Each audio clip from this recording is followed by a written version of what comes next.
Okay. You do that just to mess with me, I don't do. you? Honest to God. Anybody want him? He's going cheap. And he's single. Just saying. Cheap and single. Right on. Perfect.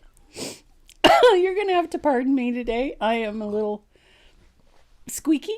My voice keeps going in and out, and I have a cough. So I'm going to beg your pardon now because I am going to cough.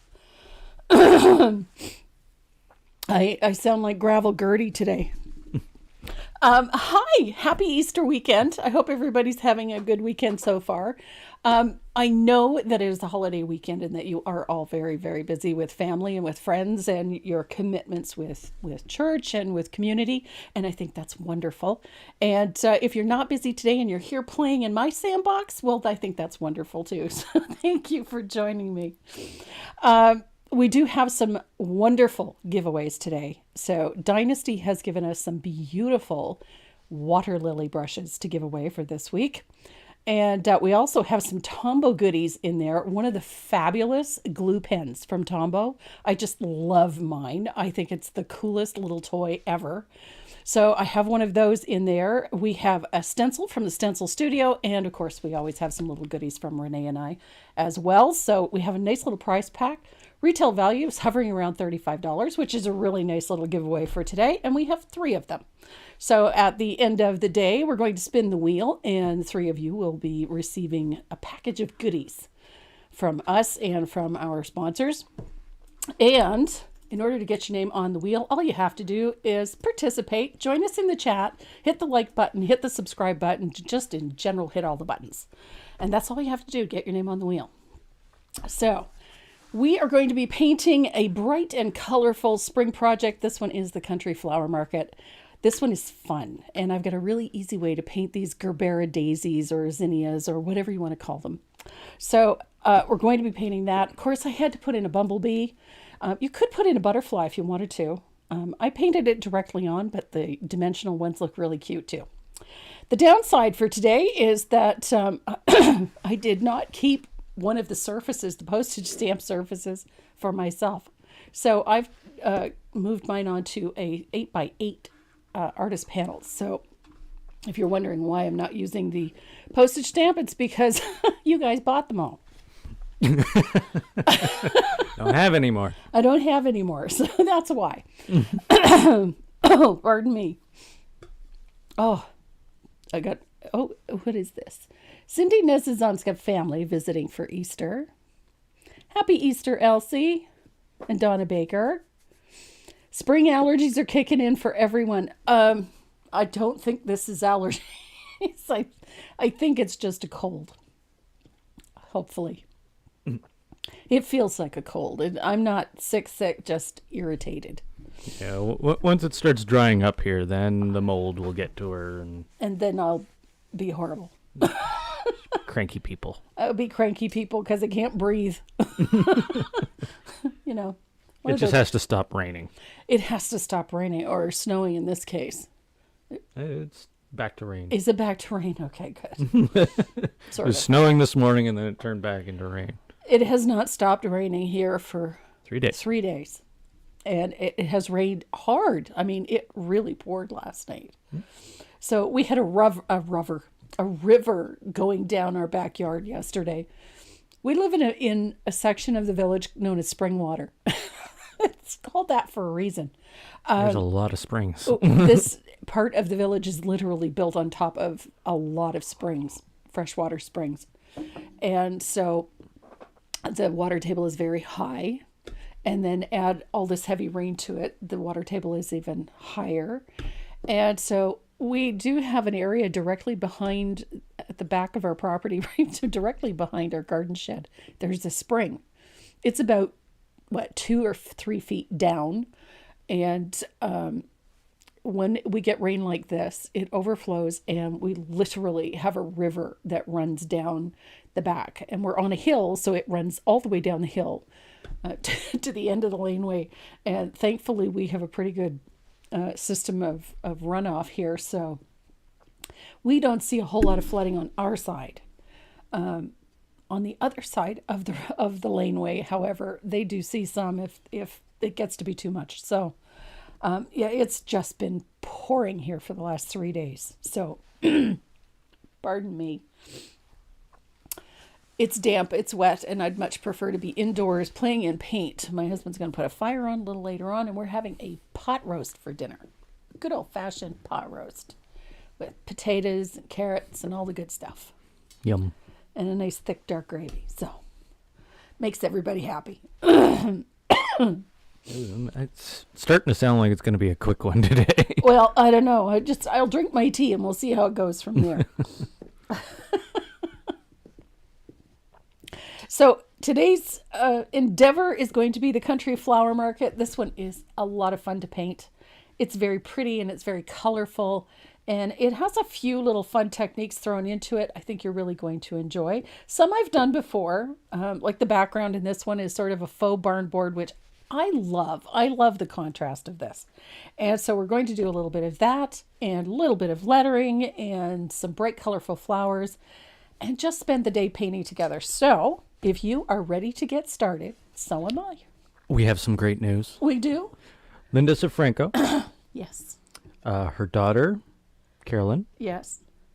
is now cancer-free. That's awesome news. And her other daughter, Marilyn, is visiting. Oh, right on. So I want to say hi, Marilyn. Miss Linda is, if you are not familiar, Miss Linda is, she's an absolutely wonderful fixture. She does a tremendous amount of work with me on my membership group. She is my right hand. I don't think I could keep up with everything if it wasn't for her. She is remarkable. And for a little lady, she has the biggest shoulders. She carries so much, and she's had so much on her heart and on her mind in the last 6 or 8 months with her family. And it is so wonderful that she's finally got some good news. And mwah, we love you, Linda. Great news. I know she could use it. So I am ready to paint. You're ready to paint? I'm ready to paint. All right. I had to beat my hair into submission this morning. So we're going to create essentially a really simple barn board effect. Now, as I said, I'm working on an 8x8 artist panel. And I've got one coat of lamp black on this. Now, I'm going to use my fugly brush. I'm going to zoom out a little bit. A little close. There we go.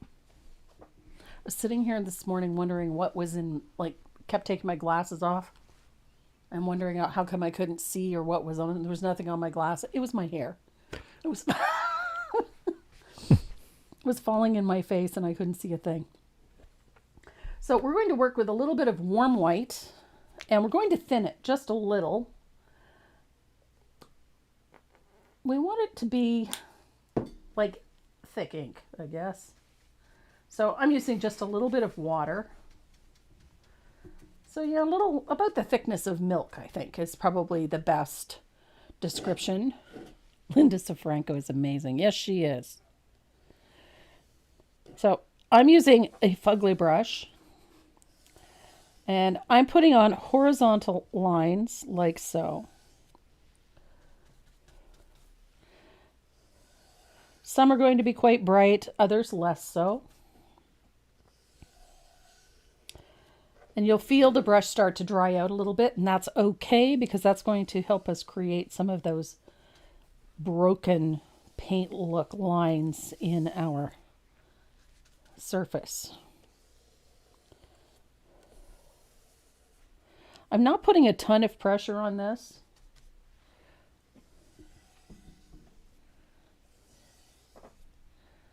There we go.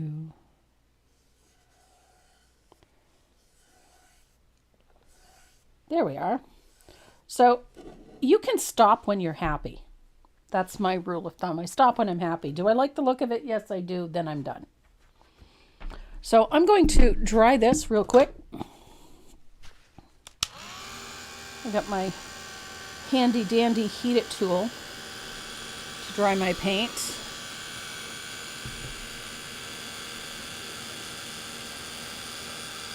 Make it look easy. It is. Just take your time. That's the only thing. Just take your time. It's just paint. You can always add more. You can always add black to it if you make a mess. If you find that it got too white or not white enough, you can add more white.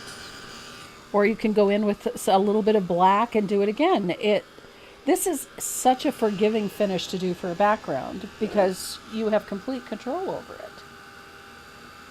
And I'm thinking it might be a little too gray in a couple of places.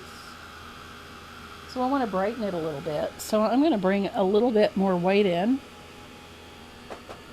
because I can. I am the boss of me. I can do whatever I want. There we go. Andrea George, we're getting very excited. We find out tomorrow which puppy we get to bring into our home on April 6th. Oh, a new puppy. New puppies are awesome. With a new puppy smell. Yep. Ours has lost the puppy smell. Yep.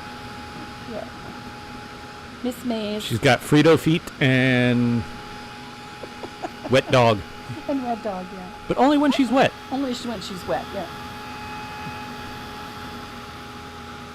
She got all freshened up yesterday. She walked around smelling like flowers for about 2 hours, and then she went outside for a pee and all got gone. Wet.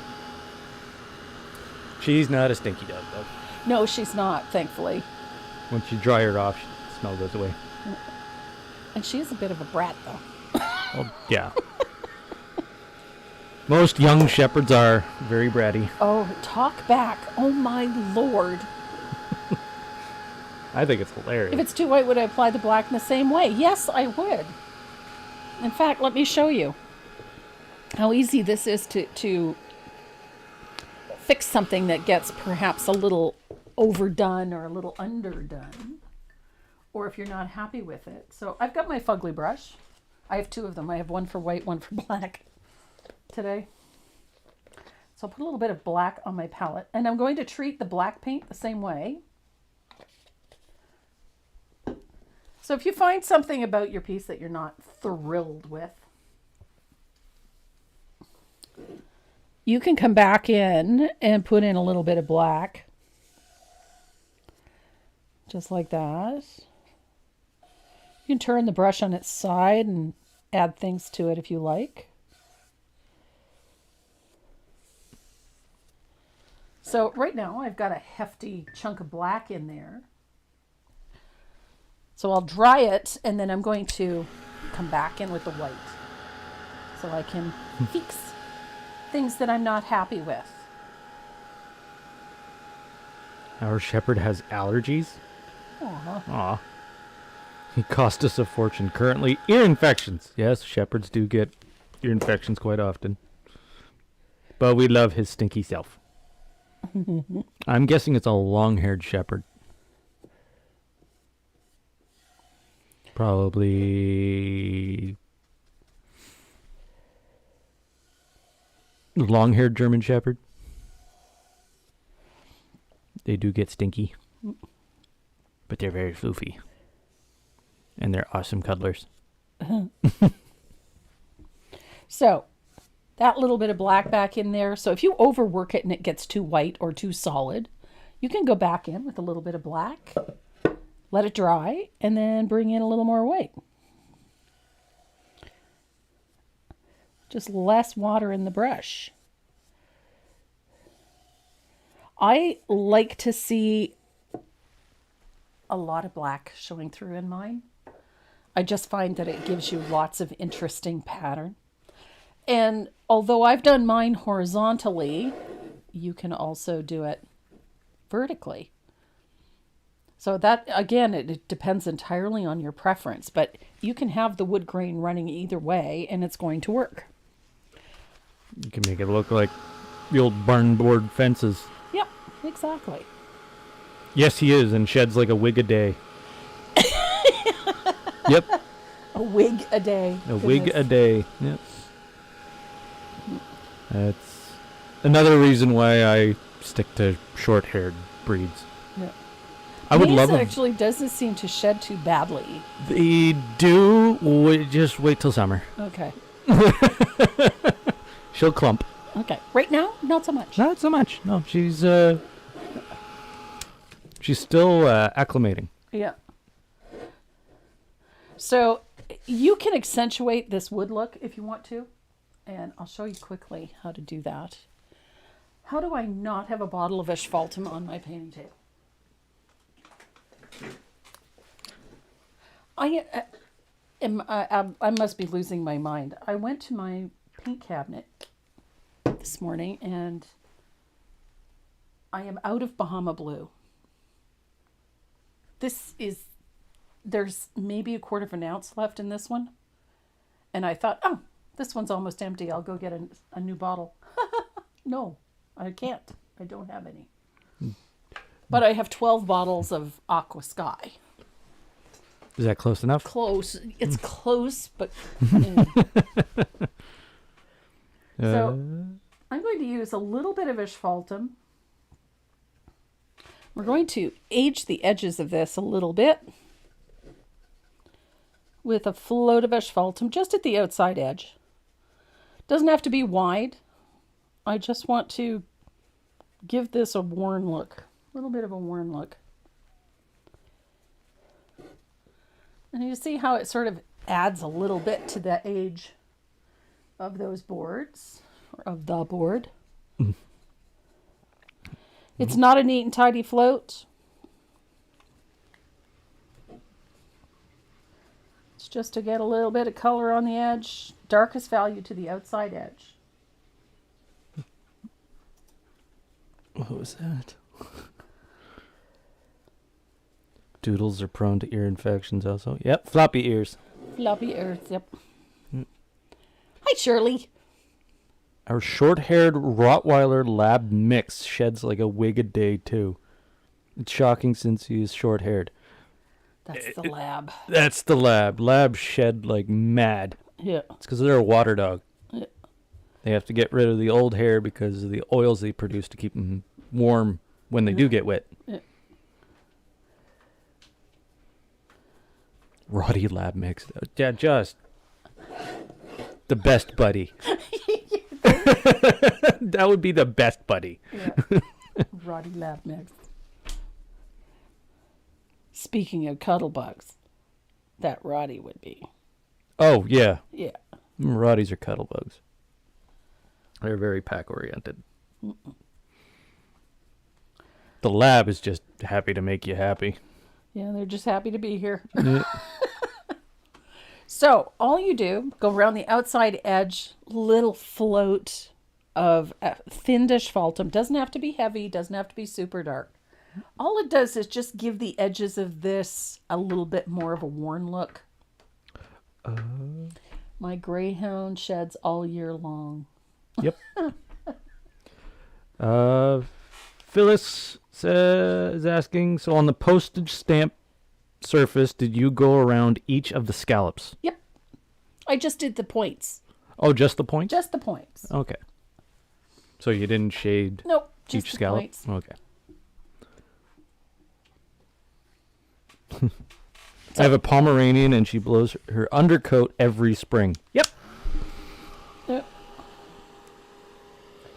So I'm going to dry that real quick.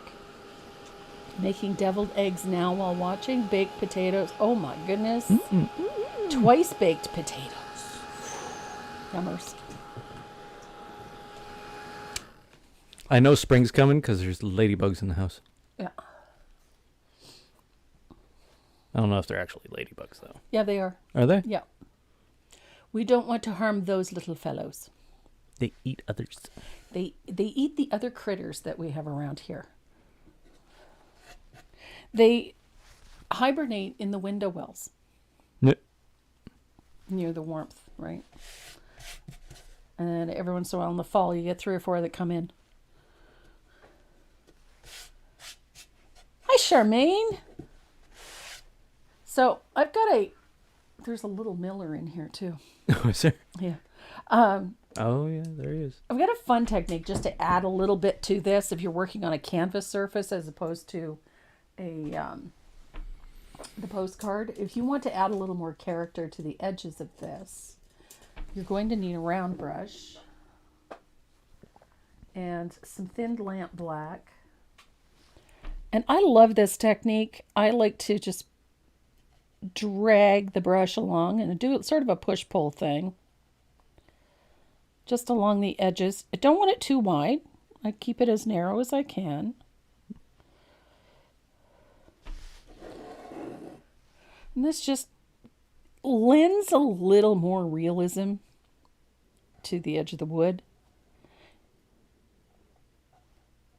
Obviously, on the postcard, it's not really realistic. You'd be there for a month of Sundays trying to do all those little points. But if you're working on a canvas or if you're working on an art panel, this is just a fun way to finish the edges and give it a little bit of character. And I like to do it after the float because then it just seems to be that much more realistic. If I do it before the float, then I've got color going over top of the black and it loses something.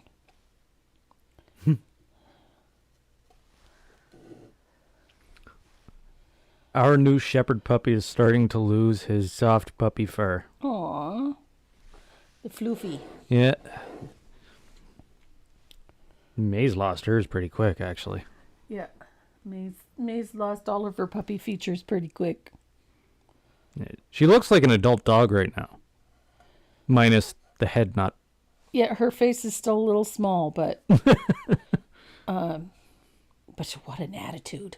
God. It's like having a But she's all love. Oh, she's all love. But She's all love. Got an attitude. Oh. And she doesn't like people. She's weary of people. She's very wary of people. But she will check them out. Yep. Which she wouldn't do before. She would just sit there and growl. Hi, Shar.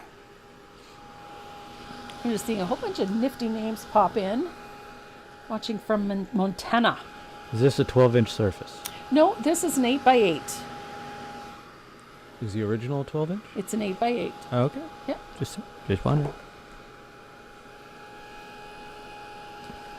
Attitude like anyone else, you know. Oh, kinda. What are you trying to say? I don't have an attitude. Oh, when I say attitude, she's sassy. Like, really sassy. Oh, yeah. Oh. She talks back and, oh, she's terrible. Maze is really smart, not liking people. People in general. So this is just a fun way to add a little extra interest to the edges of this. And it does make it a lot of fun. So I would add a highlight a little later on, but we're going to do something on the other one. So I'm going to set this one aside. I have a surface prepped for today. Nope. Your bestie is caffeinated. Oh, good. That's better than not, believe me.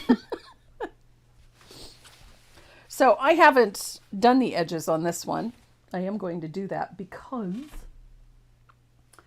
I'm going to bring a little asphaltum in around the design. So I'll just very quickly put a little asphaltum on the edges of this one. It doesn't take long, and it's a fast finish. I can't bring Maze down here. She'll find something to eat.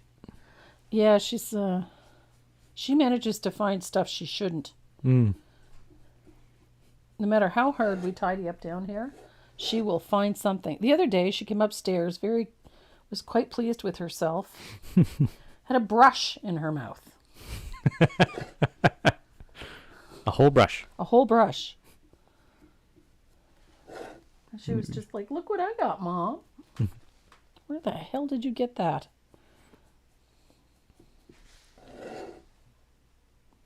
And I was looking for something the other day that I had dropped. Little hook that goes on the back of something to hang it up. She found it. She found it. It's like, what have you got in your mouth now?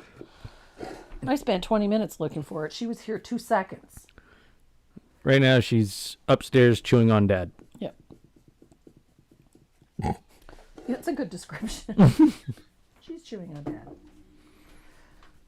So I've got my line drawings on. I like to go in and around my line drawings with a little float of asphaltum.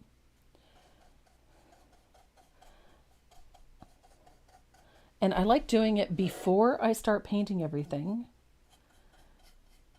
because it doesn't matter if I get it up over top of the line drawing. It's not going to show through, so I'm not worried about it.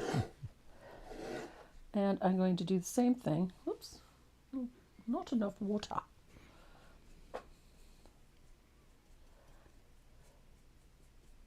There we go. So a little bit of asphaltum in and under there. It's just going to make things simpler in the end. There we go. I know exactly what you're thinking. So I'm going to deepen that a little bit because I like it a little heavier.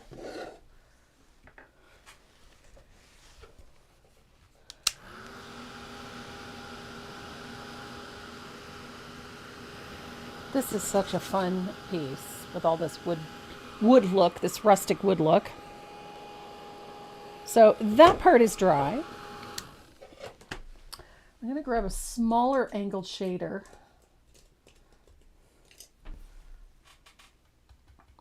And I'm going to add a nice little float inside, wrong size.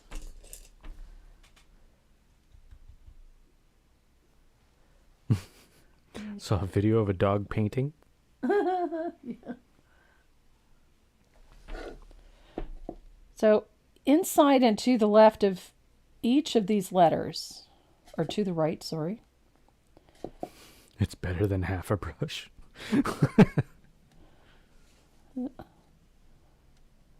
Oh, she was quite pleased with herself. I have no doubt. It was like, look what I found. I got it all by myself. Yep. My question was how. It's a Malinois, Mom. Yeah. You don't want to know how. Probably not. So that little float of asphaltum on the right side of each letter is going to give us a little bit of a cast shadow. And we're going to do the same thing to each of the letters under flower. Karen's got a good question. Okay. Can you use Payne's Gray and asphaltum in the same painting, or does it confuse the tone of the painting? I've used them both. I don't think it confuses the tone, but I don't use Payne's Gray in quite the same way that, say, Sandy does. Sandy uses Payne's Gray the way I use asphaltum.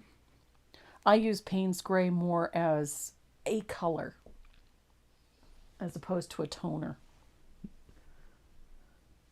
But Payne's Gray would work beautifully for this. It falls right into that cooler temperature in that background, so it would be fine. If you prefer to use Payne's Gray, by all means. Payne's Gray is more of a blue, isn't it? It's a purplish blue-gray. Yeah, it's quite a deep color. I love it. It's a beautiful color to shade with. Sandy uses it for toning her pieces and creating shadows the same way that I use asphaltum. You just like warmer tones. That's I why. prefer warmer tones, and so I gravitate towards the warmer tone. However, having said that, I do have a new favorite combination. I've been using asphaltum over top of Stormy, which is one of Dackwart's new colors. Love it. And Stormy is similar to Payne's Gray in some ways. There, I'm happy, methinks. I've got my little bit of asphaltum. And I'm going to do the same thing to the M. Like so. The fun part about this is that these do not have to be absolutely perfect. I always assume that they've got to be perfect. It's a cast shadow. And it's a light cast shadow. It doesn't have to be Where's your sign? dead on. Oh, I was cleaning up. It's in the storeroom right now. Ah. There we go. Oh my God, so many things crooked. I know. Told you I'm cleaning up. Just looked over there and was like, I was having one of those moments too, believe me. It's like, I did that coming down the stairs the other day. I straightened every single one of the paintings that's in the main hall. Because they were all at a kilter. Yeah. Hobby Some of Lobby these has aren't some even new shelf labels up. No new colors in stock yet, but they're ready. Just... Oh, it makes my eye twitch. So our shading is ready for our lettering. Shading in and around the leaves and the petals and whatnot. So now we're ready to start base coating. Lettering terrifies me. Oh, don't. Lettering is so easy when you have the right tool to do it. I'm going to zoom in for lettering. I'm not doing lettering yet. Okay. But he will zoom in for lettering. So we're going to start base coating. I like to leave my lettering towards the end. I just got all my shading done, that's all. The lettering is super simple. It's brush control. And that's all it is. It's as simple and as difficult as that. So I'm going to base coat these berries with a little bit of warm white.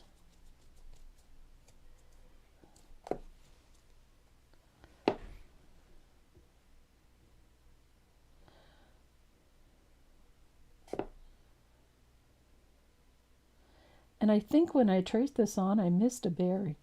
It's right there. What are the right tools for lettering?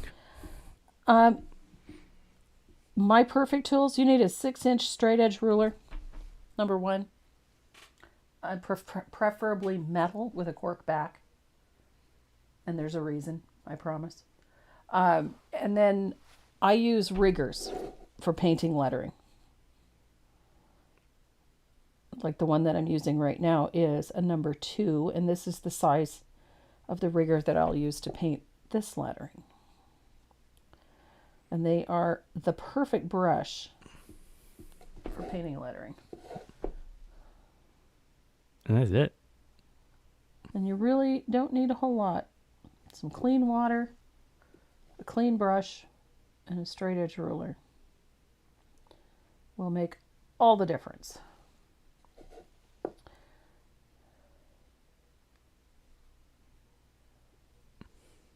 So I've got berries painted. So while I'm at it and I have the warm white out, I'm going to come over here and base coat the wings on my Bumblebee.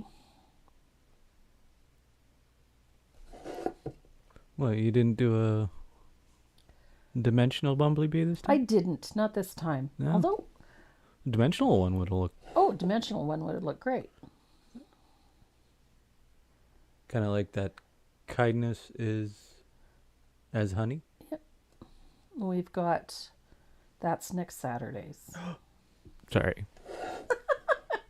I revealed too much. No, you didn't. It's already up on the website. Oh, is it? In fact, I have all of the projects for lives are on the website right up until April 20th. Been busy designing, have you? A little bit. What about the one with the bird? That one is for class in July. Ah, gotcha. And that one, that's a Zoom class. I always feel like my lettering ends up ruining what I've painted as the design. Becky, that's not an uncommon thing. The lettering is one of those things. If it is not straight and clean, it can really detract from what you're painting. And so I have some really simple techniques so that you get the lettering nice and straight and that you get the lettering nice and clean edges and well painted.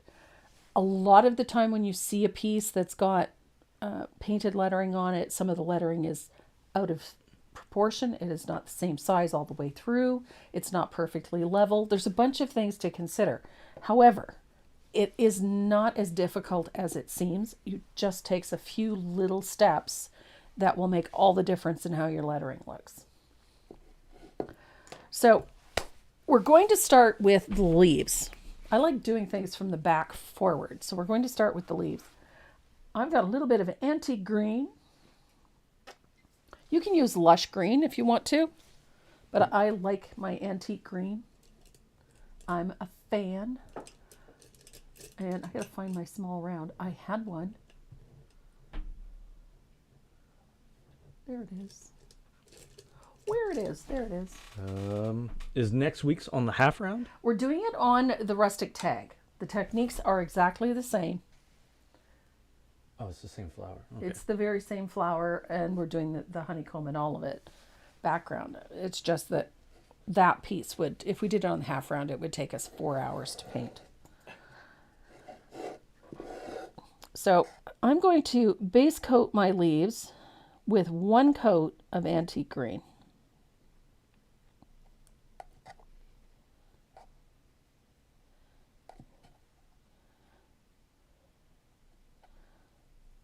And I pull it in the shape of the leaf as long as I can. Long, thin strokes.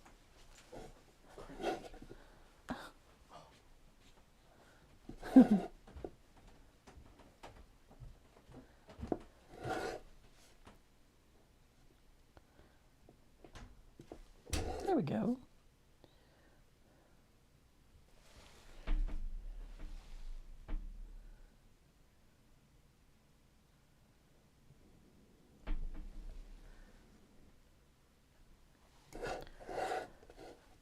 I like to have a lot of layers in pieces, in painted pieces, even in the ones that are super simple. It's the layers are what make the difference.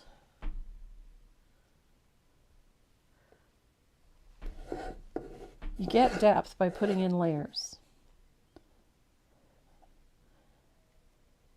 Lettering, I understand why people get frustrated with lettering. It's because it needs to be just so in order to be effective. It needs to be straight and level and whatnot.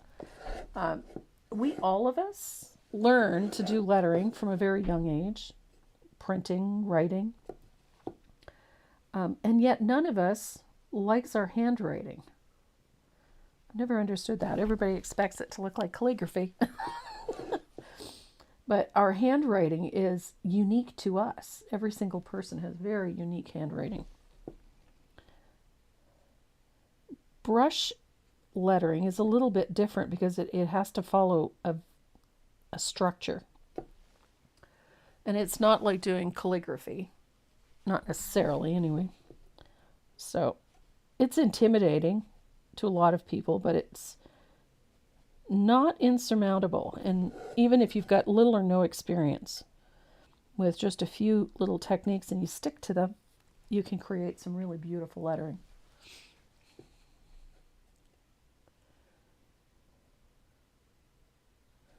Oh no, Sharon. Who's in concert there this week? Usually hear about it here. Okay, so I've got all my leaves in. 1 coat, antique green is all you really need. And I'm going to dry this real quick.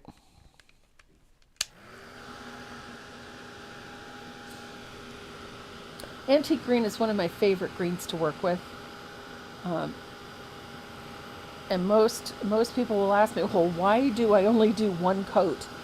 Because I'm going to put 3 or 4 other colors on top of it, so I really don't need to put 2 coats on because I'm going to have so many other colors.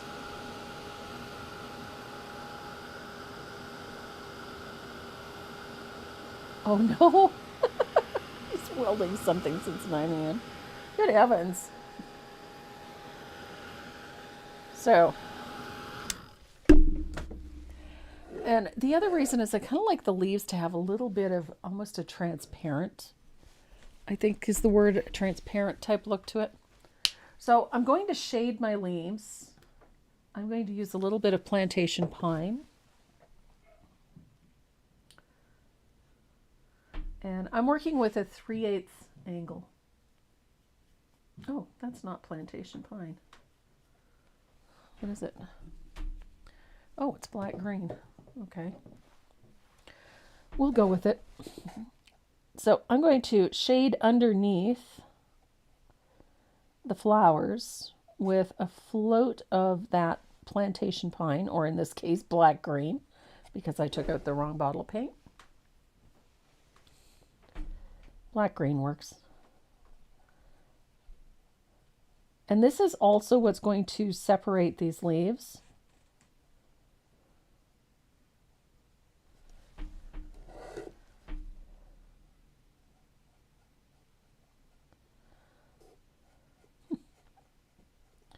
Well, the black green works just fine. It's a little darker than I usually use, but it's okay.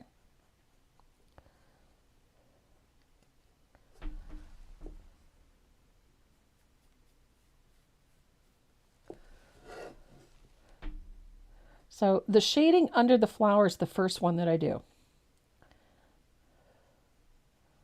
The one that goes underneath those petals.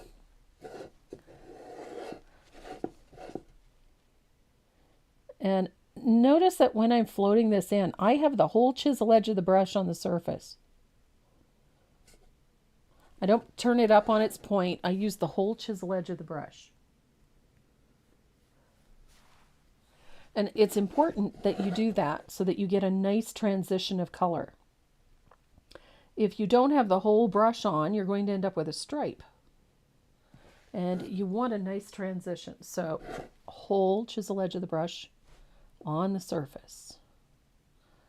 And it gives you really nice soft floats with a nice transition. So you don't get these really harsh bands. And if you find that your color is too dark, thin it out a little more. Blend it out on your palette so that you get a little lighter value. There we go. And then on these smaller leaves, these little ones up here, we're not going to treat those quite the same way. We're going to give them a little float, little U-shaped float right at the base of the leaf where it joins the stem. And again, whole chisel edge on the brush.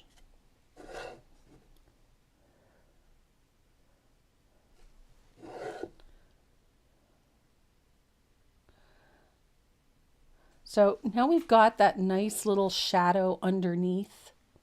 And this one here needs to be darkened a little bit. So I'm going to deepen this. Just a scooch. It wasn't quite as dark as the others. It was, you could see that it was not quite the same. So, and you kind of want those shadows to match a little bit. So I'm going to rinse my brush. And I'm going to pick up a little bit of that, in this case, black green or plantation pine. And we're going to put in a vein right down the center. Remember what I said about having that whole chisel edge on the brush? That's what makes the difference. And I'm going to come over here, whole chisel edge.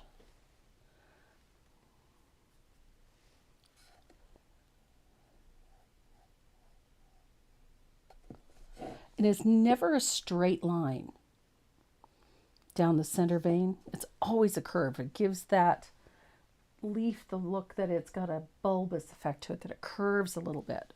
So, and this one is a good example. So if I start out here at the point, I'm going to curve it out and then come back in. And it gives the leaf a nice little curve.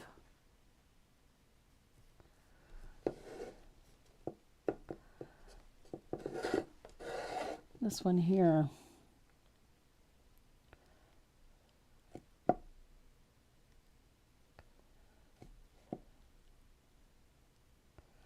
Those little curves make a world of difference. And then the leaves don't look flat. They take on a little bit more dimension. And then we've got this one here. I want to curve it the other way. So there we go. So we have a nice center vein done on each of these leaves. I'm going to rinse out my brush. And we're going to use our highlight color, which is Margarita. And if you don't have Margarita, right to the tip. Yes, take that that center vein right out to the tip of the leaf. So if you don't have margarita, any one of these high yellow greens will work. Matcha green, olive green, any one of them. Even sour apple will work, although it's not quite as yellow as this. It will give you that nice highlight. I'm rather a fan of margarita. I like that it's got a little zing to it, a little bit of energy.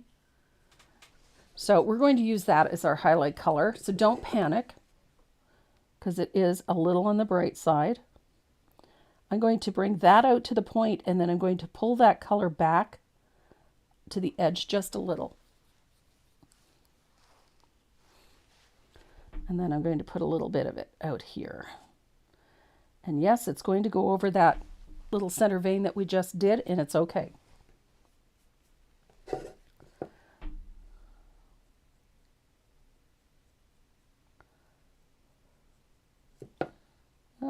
There we go.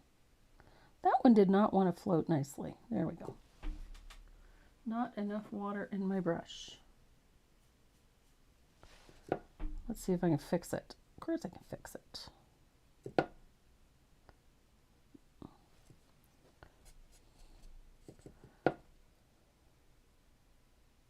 There we go. That's better.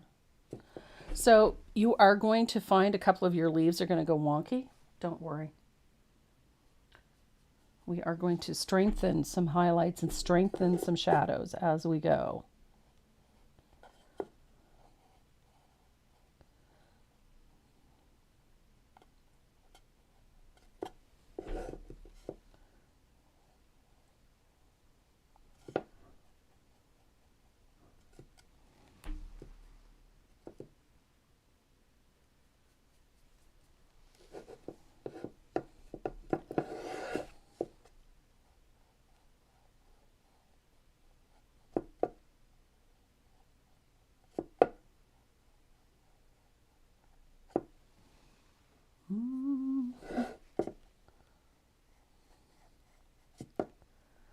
There is a method to my madness. Remember what I said about not having to put 2 coats of green down? This is why. Because I'm using so many colors over top that it kind of eliminates the need for a fully opaque base coat. Because we're going to put so many other colors on it. And we're not done with these leaves yet.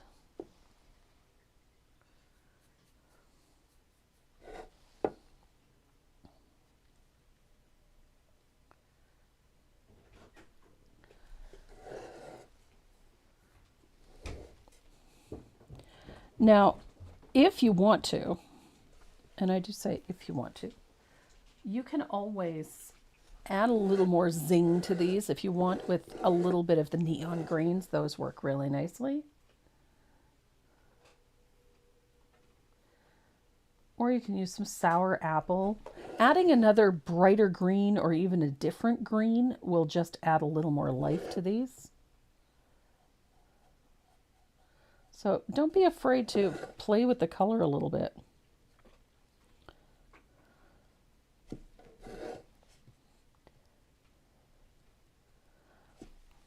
Now, if you really want to give these a bit more of a realistic edge, so to speak, you can, oops, goodness, too much there.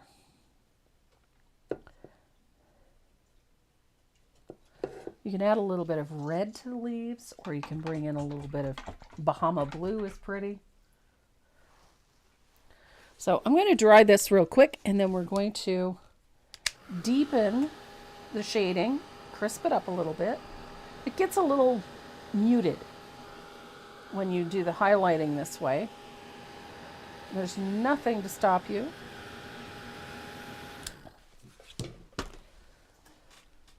From going back in with a little bit of your shading color. I just thin it out a little. And this is where you get to crisp up and deepen some of those shadows a little bit. It also gives you nice crisp center veins. Shelby. Float of thinned lamp black or thinned plantation pine, not lamp black, black green. Good heavens. Or a little bit of thinned plantation pine. Coming in late from sunny North Carolina. Well, it's not sunny here.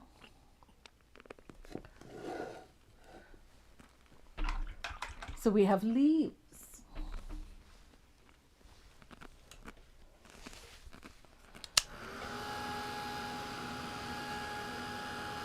Now, a little red adds something to the edges of these leaves. Mary Galliotto, the sunflower class, the one called Letters Home, is scheduled for the 20th of April. I do believe. Or no, not the 20th. 17th. 13th. It's on the front page of the website. Where do I go to change my payment method? Oh, for the membership group? That I have no idea. Well, that would be because we don't store a payment method on the website. Oh, no? No. So I like to add a little punch of color. I've got a little bit of berry cobbler, which is one of the pinks that we're going to use in the flowers. And I like to bring a little of that color into some of the leaves. So just a little float of it in a few little spots. It doesn't have to be much. And it's usually just at the edge of the leaf. Just like so. That little blush of color, it's a reflected color from some of the flowers, but it also just gives the leaves a little bit of interest so that they don't look all exactly the same. Yes, for the membership. Yeah. They just log into their YouTube channel, Mm-hmm. Go to membership, click on mine, click on the little gear, the settings button, and they can change it in there. Yeah. Oh my gosh. I can't believe I'm out of Bahama Blue. So we're going to let that sit for a minute. We're going to take a little Bahama Blue. And we're going to go up to our berries here. And I'm going to put a little float of Bahama Blue on each of the berries on the left side. It's just a little float, nothing over the top. What would be a substitute for berry cobbler? Mulberry. Mulberry? Yep. You can use mulberry. I'm eating Easter eggs. Oh, the little ones. The little Easter eggs. What are they? I don't know. They're chocolate. Eggies. Eggies? They're called eggies. Yeah. I'm eating eggies. Okay.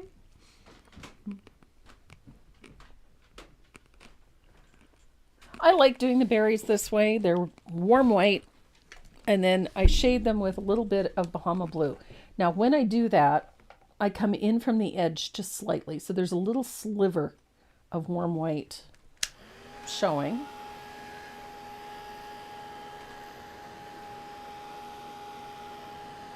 And I'm going to dry that. And then I'm going to deepen that with a little float of thinned asphaltum. And the asphaltum is going to go right to the edge. Are you able to show the Illinois seminar piece? Yes. Yeah. Absolutely. There's two pieces for the Illinois seminar, and this is one. This one is called Hello Summer. And this one is a frameable. I think this one's pretty. I love this one. And this one's got some fun techniques in it. We're using some ink, we're using some stenciling, some lettering, and we're even doing a little bit of image transfer. Sharing is caring. You're not getting my chocolate. And then the other piece that we're doing in July is this one. This one is called Welcome Winter. Oh, it's very bright. Yep. It's throwing my white balance off. Yeah. And this one has a layered background. And it's quite pretty. This one is a layering technique using snowflake stencils. So those are the pieces for the Illinois. And that one, they have registration starting in April. And it will be open to the public at the end of April.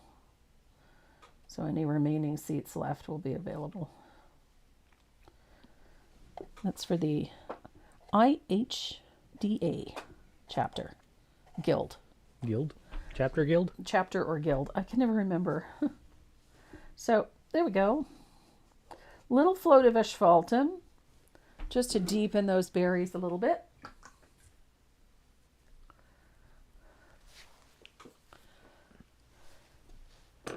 And then we are ready to start painting our Daisies. They're not, well, Gerbera daisies, I guess they're called. Daisies. So, they're daisies. We're going to start with the center of our flowers. I'm going to use a little bit of asphaltum. For over 25 years, I had only done lettering using stencils or stamps. Yeah. Since joining Tracy's group, I think I've done lettering for about 52 weeks. You're welcome. I love lettering. I think lettering adds something.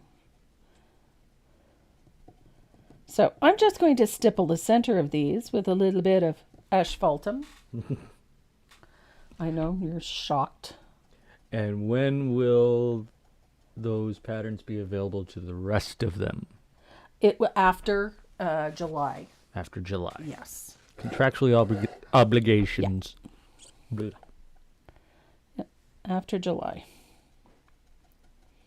They were designed specifically for the chapter, so they get first kick of the cat. And is that a Zoom or? It's a Zoom class, yeah.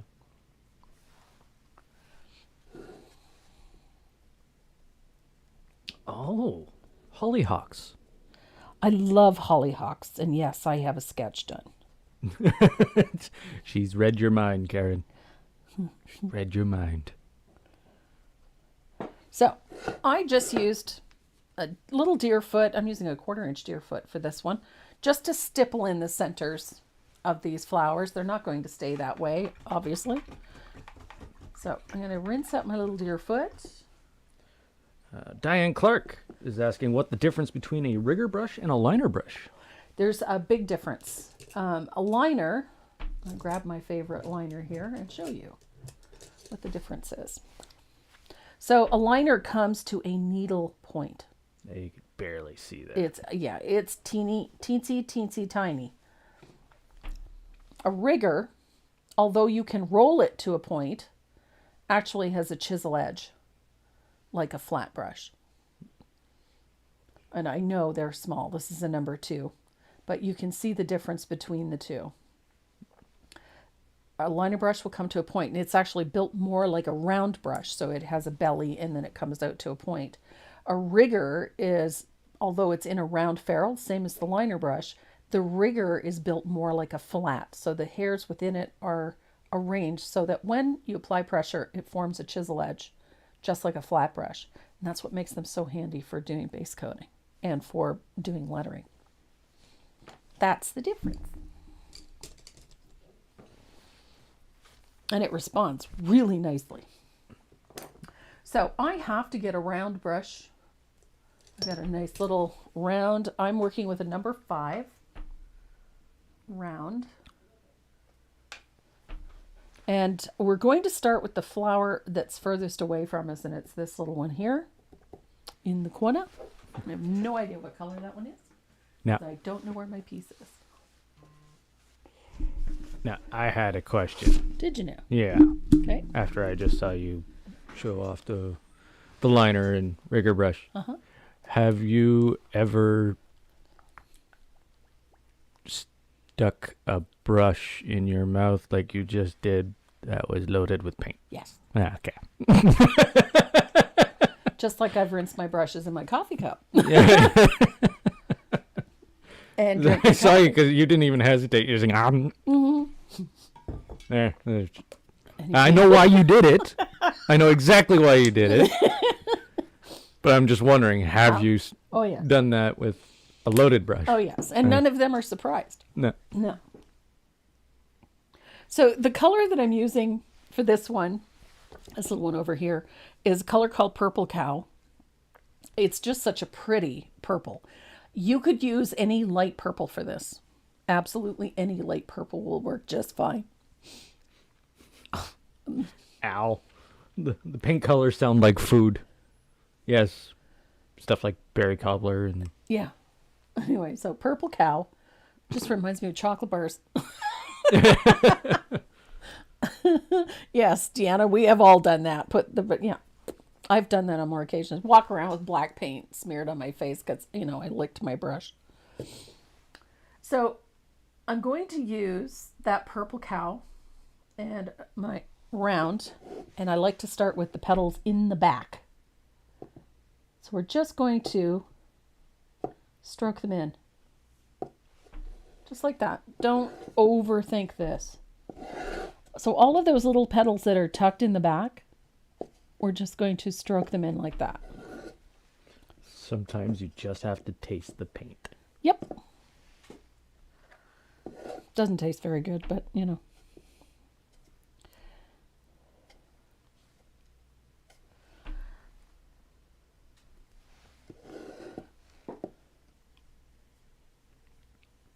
Just because the color sounds tasty doesn't mean it is tasty. That is quite true.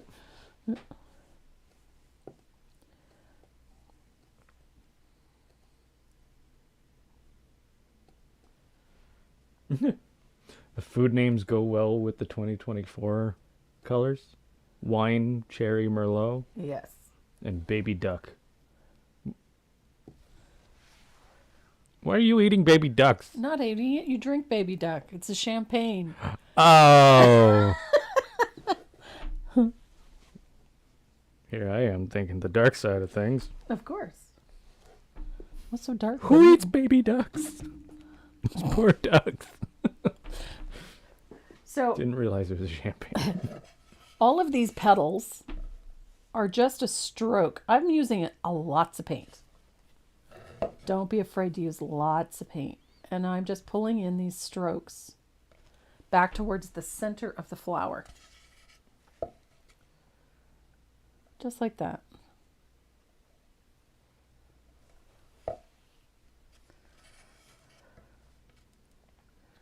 What brush are you using for the flower?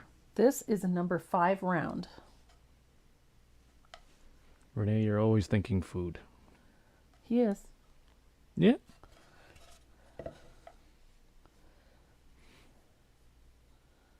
Food is delicious. We're doing a baked ham tomorrow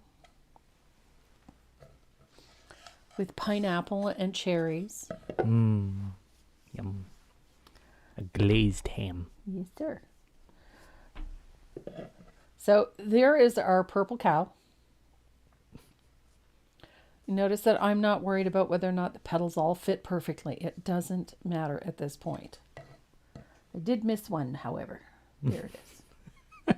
DecoArt needs to create a new line of edible, tasty paints. What's for dinner tonight, Renee? That's what Pot she's roast. asking. We're having pot roast. Pot roast. Yep. Roasted pot. I mean, pot roast. Roasted pots. Okay. Listexia. Listexia. So the next color we're going to use is this one. It's bubblegum pink. I wanted nice, bright, happy colors for this. So bubblegum pink it is. And it is a bright, happy color. And we're going to paint this one over here the same way we did the first one. So everything is just strokes.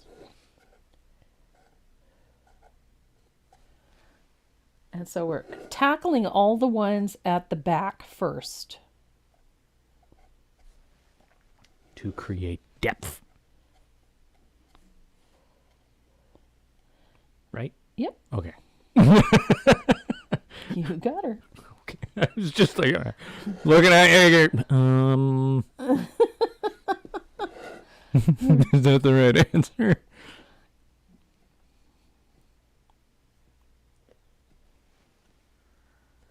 So I like doing that back row first. It just makes things a little simpler in the end.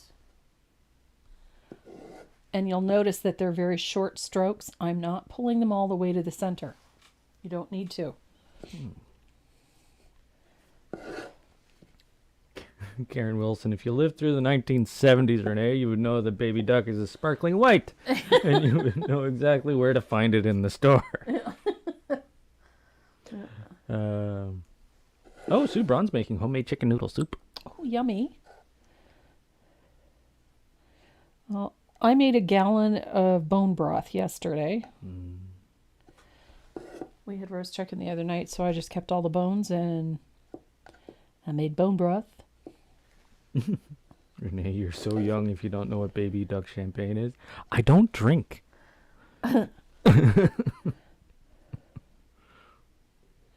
And I definitely don't drink champagne.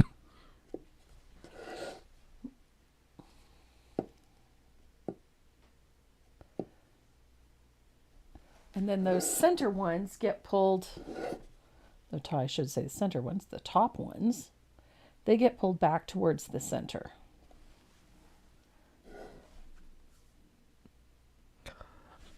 Oh, that's why it's called baby duck. Why? Because it's not actually the color of baby ducks. It's the color of the champagne. No, it's the color of a baby duck. But...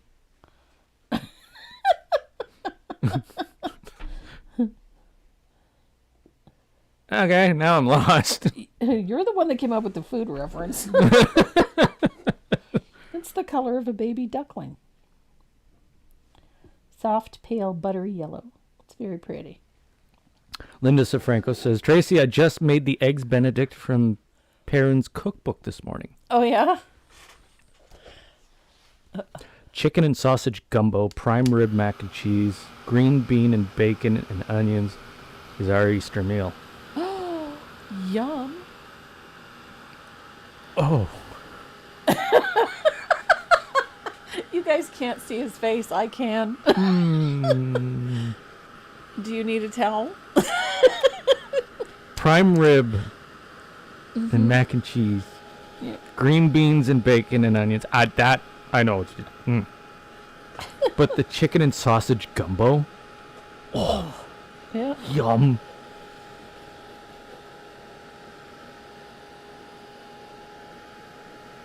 I don't cook often, but when I do, that's some Louisiana food. I cook all the time. I like to cook. So I'm using Sunny Day for this center flower. Because I love Sunny Day. It's such a bright, happy yellow. Just popping in to say hello quickly. I am prom gown shopping with the daughter. Oh my goodness. Jessica Killeran. It is that time of year, isn't it? Yeah. So, one of the tricks to painting these flowers is simply learning to let the brush do the work. Round brushes are designed to work in a specific way. So when I put the point down and I press down, it opens up. And then as I release the pressure, it comes back up to a point. And this is how you get that petal shape back there.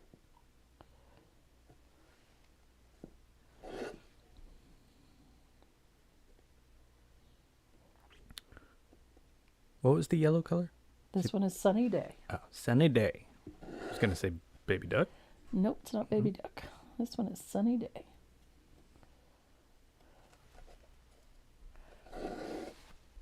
And this is forgiving. This one is very forgiving. And it's a simple way to base coat these flowers. Even simpler because you don't have to worry about overlapping the other flowers because that's what you're doing anyway.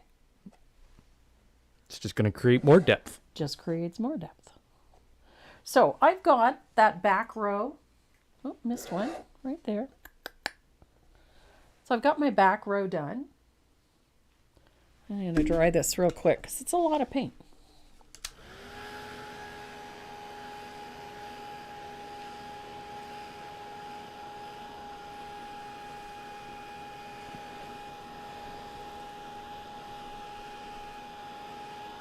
There we go.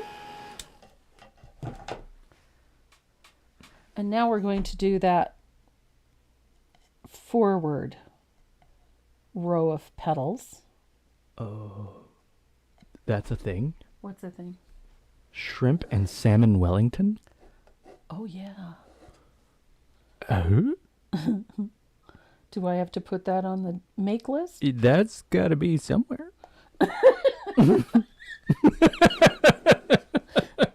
I'm thinking. That. When I think Wellington, all I think is beef. Beef, mushrooms, onions, garlic, butter. Pork Wellington. Nice flaky pastry. Yep. A little bit of salt. Tasty. Yum. Salmon Wellington? Yum. I'd skip the shrimp and use lobster. Ooh. Yeah. But I wouldn't use mushrooms with salmon, though. No, I would leave out the mushrooms. So I'm just curious how... I would probably use the lobster or the shrimp in place of the mushrooms. There's And definitely got to be some capers in there. yeah, I think I would use capers, maybe some lemon zest. Lemon zest and capers. Yeah.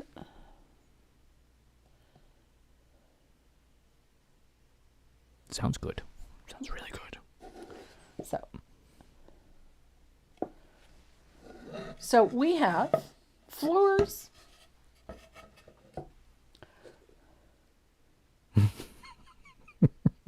Use the force, Luke. Trust your brush.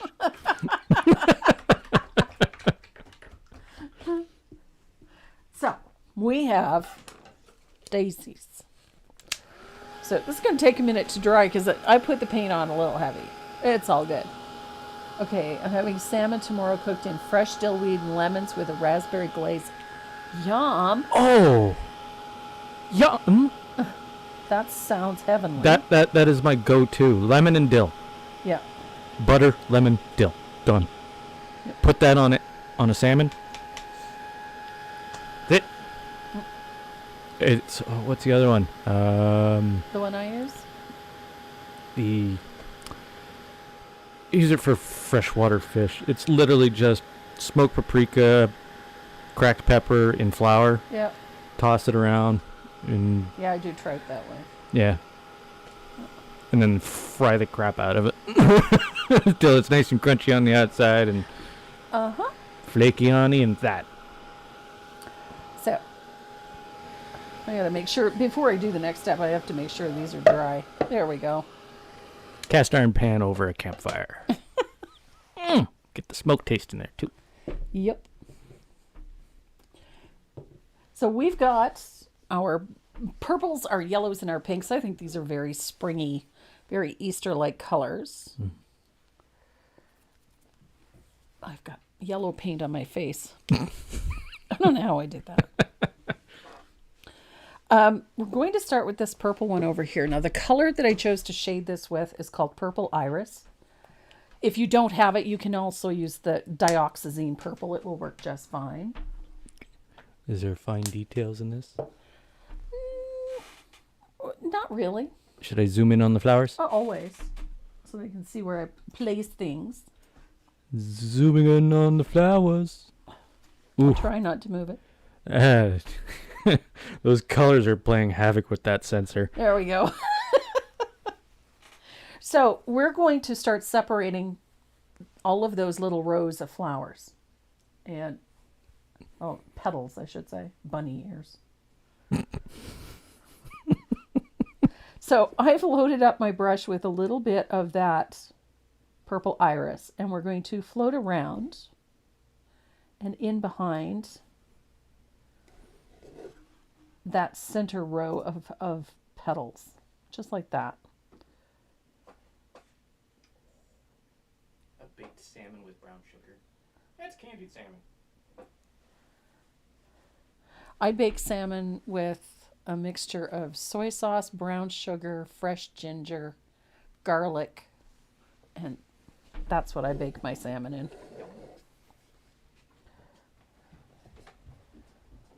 So all that's going to do is separate all of those petals. So I just float in and around them to separate them. And I like the irregularities. I like that some of the petals are a little shorter than others. And then once you have all of them separated, we're going to go in towards the center and put a float at the base of all of those center petals, just like that, all the way around the center of the flower. Just like that. Neatness doesn't count for this. It's just going to give our flowers a little shape. And then once you have it, you can float in and around some of these petals like so, just to give them a little shape, a little more shape. But again, neatness doesn't really count for this. I'm underneath the palette shot here. I'm trying not to. Turn it this way so you can see what I'm doing.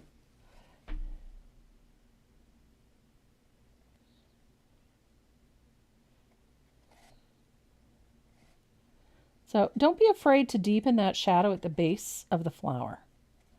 Right there. A little bit in there. So now we have our petals separated.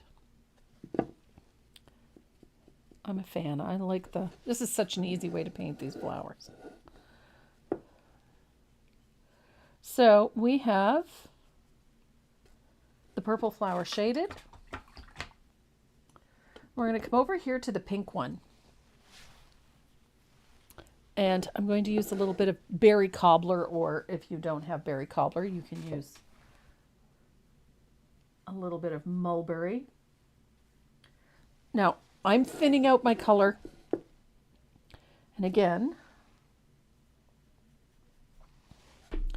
we're going to shade in and around and separate these petals, just like so.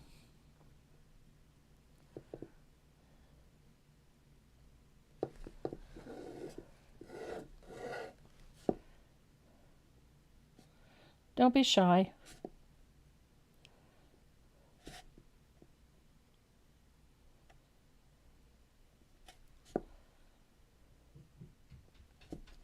Oops.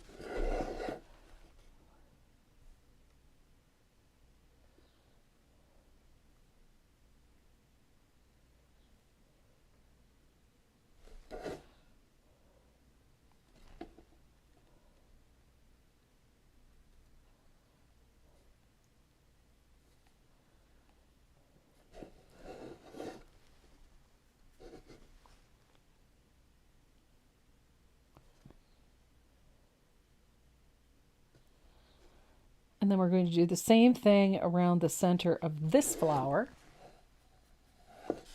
with that little bit of berry cobbler.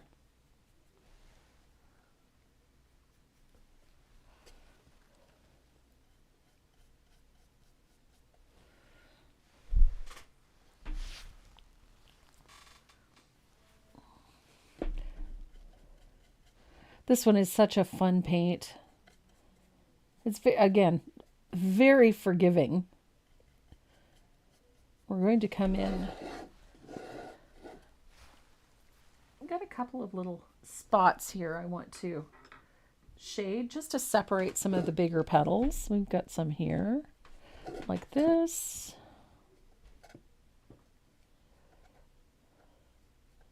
So that little float just to separate some of those bigger petals makes a world of difference. It doesn't have to be much. You don't have to get... There we go.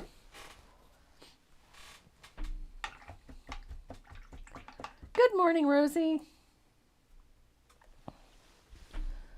And then for the yellow flower, we're going to be using one of my favorite yellows. This is Sunset Gold. This one is just such a gorgeous, gorgeous yellow.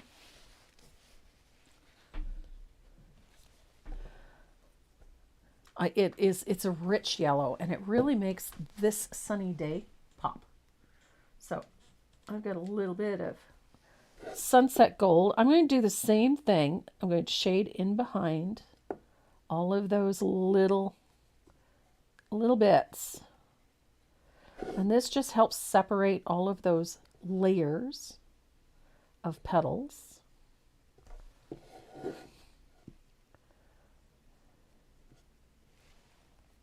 We are going to deepen this. We're not going to leave it entirely to its own devices. We are going to deepen this yellow a little bit. We're going to deepen all of these colors a little bit.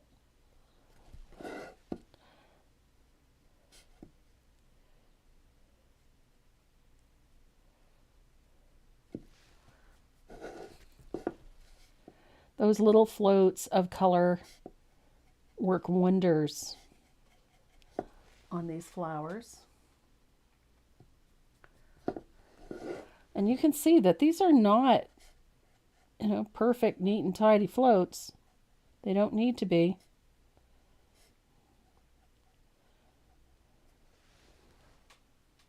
And then I'm going to come in and do that center, just like that. Don't be shy with that wonderful gold. It's a nice rich color.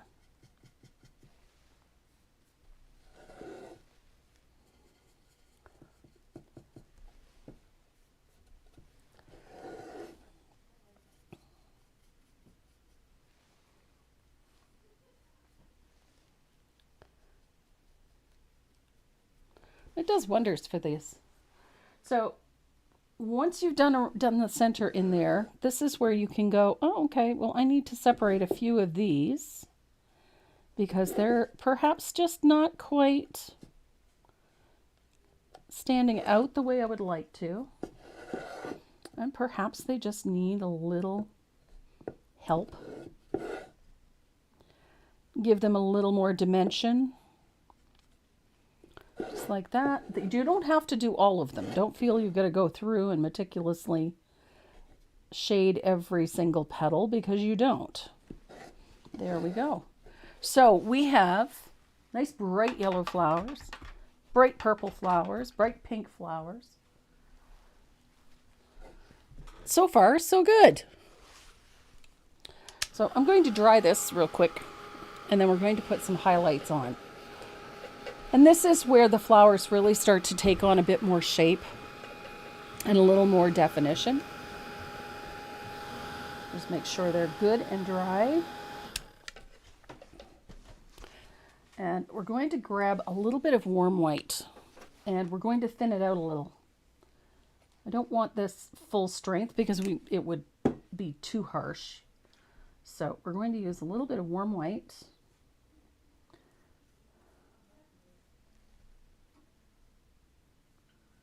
Go. Would the new salted caramel work as an alternative for Sunset Gold? Sure it would. Boom. I love that color. So we're going to highlight the tips of these petals with a little float of warm white. Again, it's thinned out. This is going to give the edges a nice crisp look. Give them a nice defined edge. Just like that. And it also gives the petals a little more shape.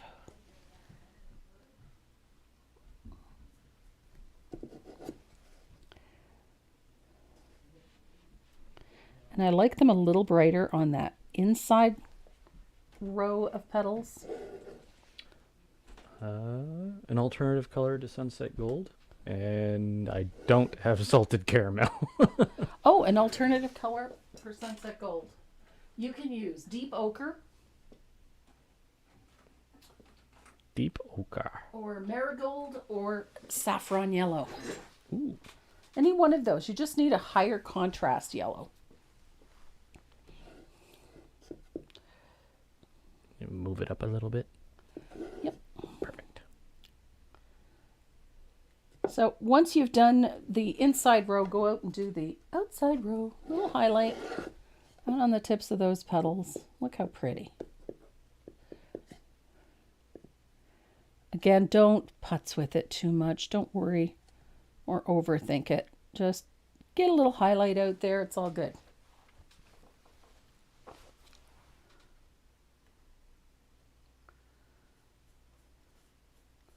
And then I'm going to do the same thing to these pink ones.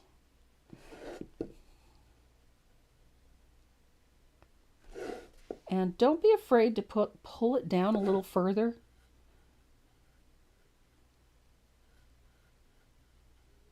And get that whole chisel edge on the surface so you get a nice float.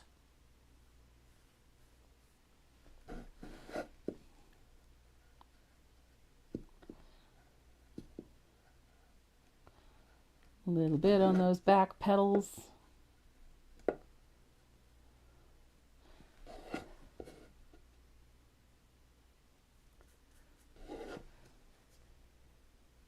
So this comes together very quickly.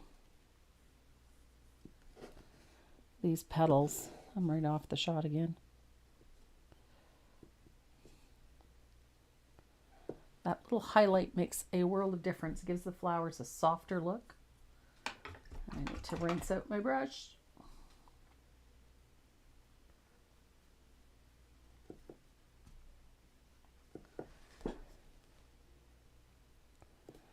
That little bit of warm white just gives your flowers that little pop.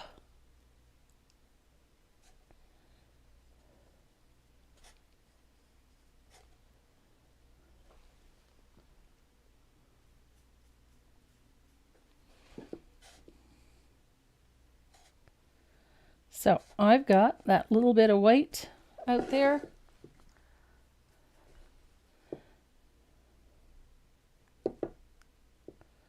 So there's that little bit. So now our flowers are starting to look a little fluffy and a little pretty. And they look a little lighter, a little airier. Here we go.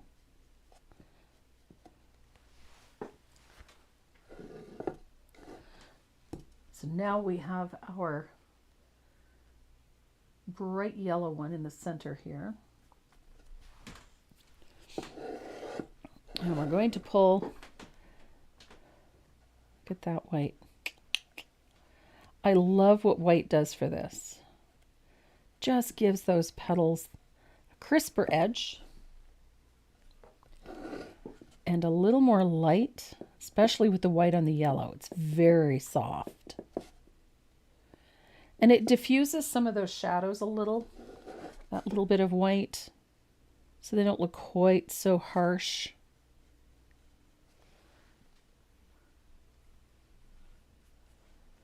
And it gives our flowers a nice soft look.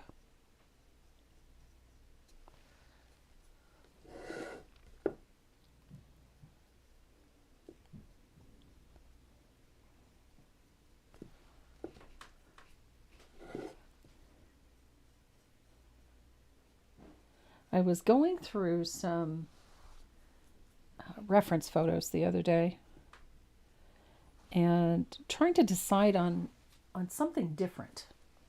I paint a lot of sunflowers, paint a lot of daisies, mainly because they're my favorites. I love those two flowers. So I was looking for something different. I came up with bluebells. I've never painted a bluebell, so that made for a nice change. I'm working on another bird of paradise because that one is just such a unique flower and so fun to paint. And I wanted a sort of a vintage like flower, something older and something a bit more nostalgic, I think is the word I was looking for. And that's when I came across the bluebells. Not a flower we see a whole lot where we are. Bluebells do not grow very much here. That's not to say they don't grow here at all, but not one that we see very often. So I thought wildflowers that grow here. Well, we have Mayflower and we have Trillium and Lady Slipper.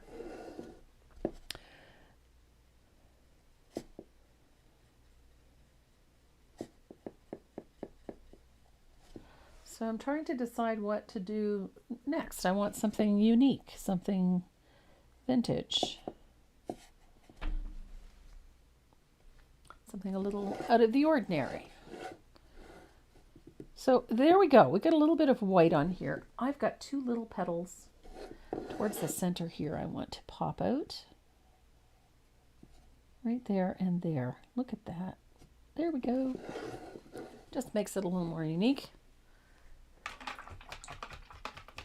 So we have some pretty little purple flowers. I'm going to deepen that one a little bit because it just didn't seem all that. I missed a couple.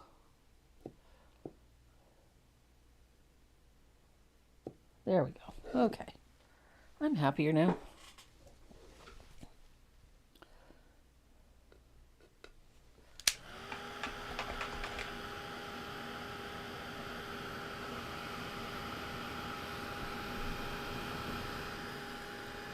So we have fun little flowers. So we have a bee to paint up here. Our little bee. And we're going to let these flowers dry really well.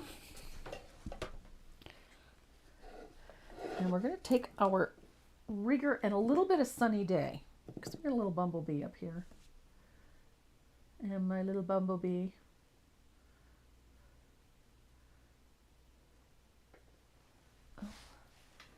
Grab my scissors here. I've got a stray hair.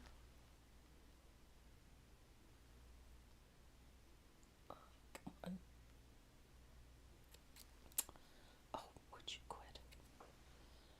I have a stray hair on my brush that does not want to cooperate. There we go.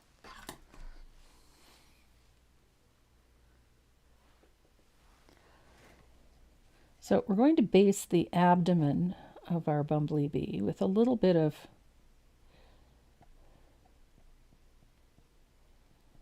Sunny Day.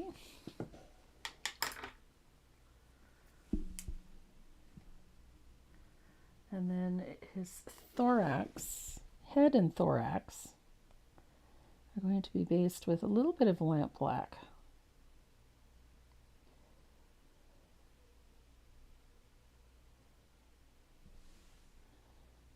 Like that.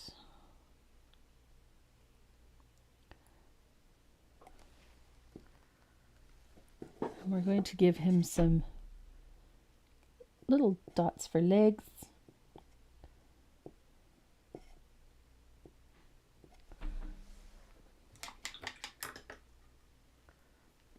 And I'm going to dry him real quick.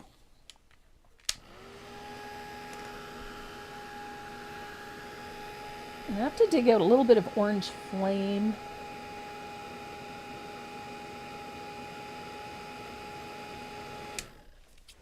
A little bit of orange. just a dot. You could actually make some with a little bit of yellow and any sort of reddish tone like that berry cobbler, but I'm going to grab a little bit of orange flame. And we're going to put a shadow on the lower portion of his body with just a little float of orange flame.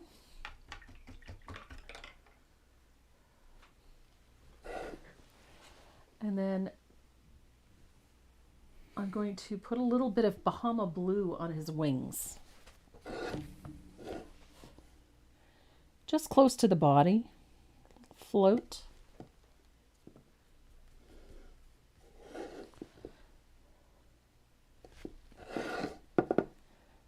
Get as close to the body as you can. And the float should be about half of the wing.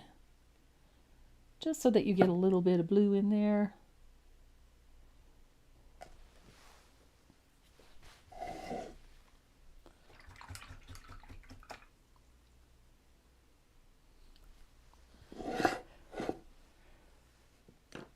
And then we're going to come back in with our rigger and some lamp black, and we're going to put stripes on our bumblebee. I like to put little fuzzy butt, so these are little short strokes. Just like that. Of course, it should be a little darker. How about Snapdragon? Oh, Snapdragon would be pretty. That has a vintage feel to it.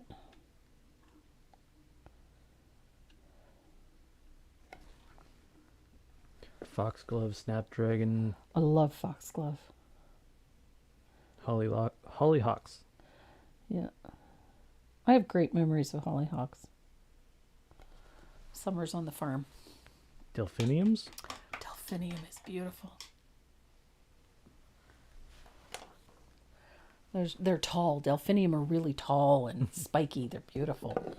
Hollyhocks can be tall, depending on the variety. Water lilies. You've done water lilies I before. have, yes. Pansies. I love pansies. Pansies are a pretty, pretty flower.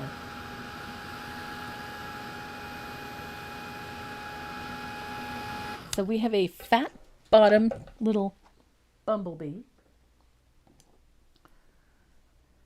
So I'm going to take a little float of asphaltum, just a weak float of asphaltum. I don't want it full strength. I'm going to deepen the highlight that orange side of our bumblebee. Just a little shadow there. What do we got here? We got cardinal flower. What's a cardinal flower? I don't know. Look it up. Knapweed. That's another one I'm not familiar with. Is Renee looking at these comments? Of course he is. Yep. Snapdragons are beautiful. Bleeding hearts. Oh, bleeding hearts I've done. How about Johnny Jump Ups? Johnny Jump Ups. Oh, violas. I was trying to think what a Johnny Jump Up was. Dandelions. Only when they're puffy. So I'm just stroking a little highlight of warm white onto the stripe. North American wildflowers. I have a book on North American wildflowers. And when we do our road trips, out to the island or what have you, the book comes with me. One of the most unexpectedly pretty flowers that I've ever seen is also extremely poisonous, and that was nightshade. Marigolds. A ruffly iris. A bearded iris. I have one drawn. Yep. Baby's breath. So the highlight on our bumblebee is 2 small floats of warm white, sort of U-shaped, one on each segment of the body. And then we're going to use the liner to put the final highlight on, like so. Do you have a lily of the valley pattern? I don't, but I could. Lily of the Valley is such a tiny flower, but it's so pretty. Lupine? Oh, lupin. Yes. You know the ones that grow in spikes all along the highway here? Mm-hmm. The purple and the pink and the yellow ones Yeah. that we have here. They are actually illegal to plant them, that variety, to dig them up and plant them in your gardens because they are invasive. But you can get a domestic version. Ditch witch? Now that's a new one. What was that other one? Will I be doing the iris in the somewhat near future? Yes. What is ditch witch? That's a good one. I don't know. So I'm going to dry this real quick because I'm going to break out my gel pen. You know me and my gel pen. I love my gel pen.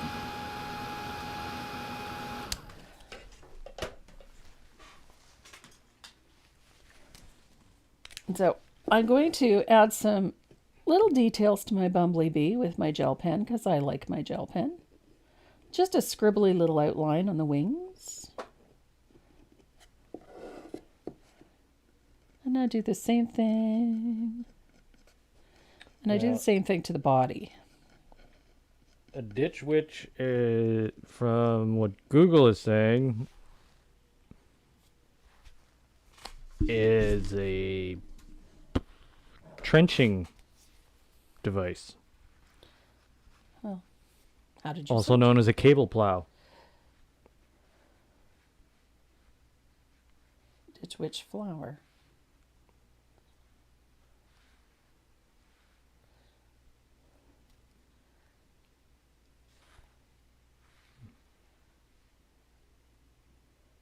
Oh, Oh, how pretty is that? okay, so there it is. That is very pretty. They also come in purple and yellow. Yeah. Ditch witch's return of the trip. Huh.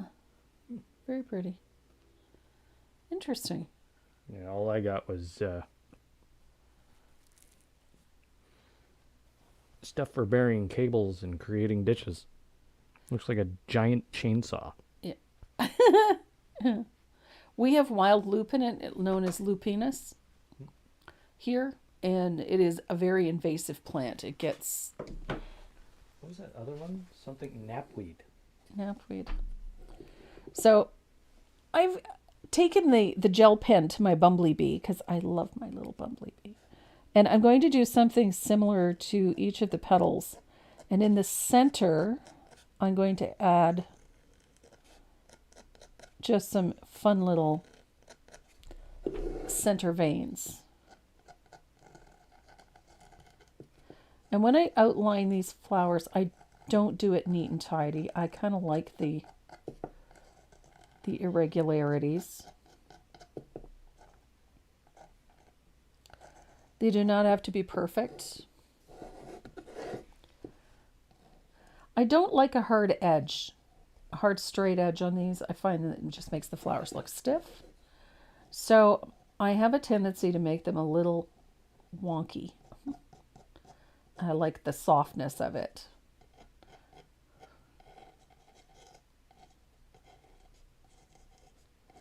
So when they're straight and perfect, it's kind of boring.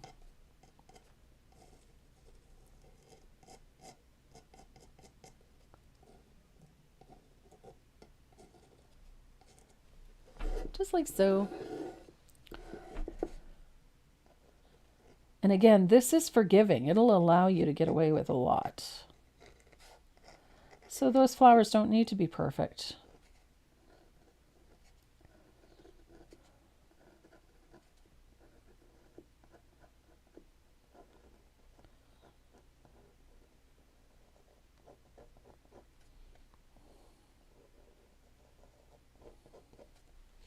Now, of course, if you would rather not do this, it's totally understandable. Not everybody likes it. You don't have to. But if you choose not to, make sure that you go around and deepen your shading a little bit. Just a little. You can do that with a little bit of asphaltum or a little bit of Payne's Gray.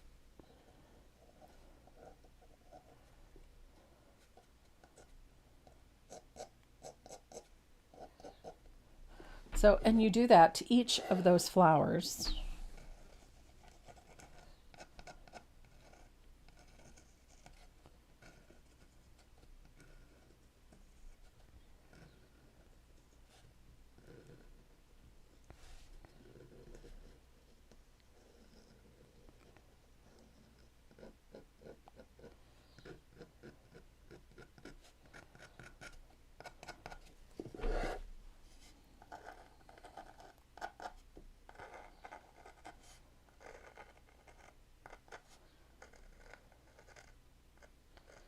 Not everyone likes the inky outline, and that's all right. I like it. That's how I like to go around and add just some fun little details. These are not meticulously painted in a traditional folk art style.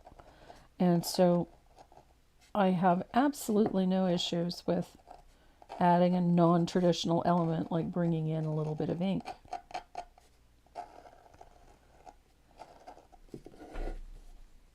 And it does. It makes things a little more interesting, gives them a little extra texture.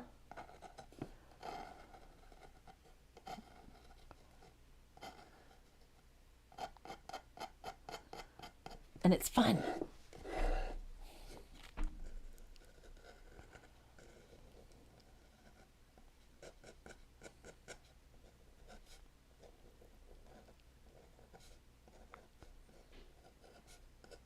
Easy peasy.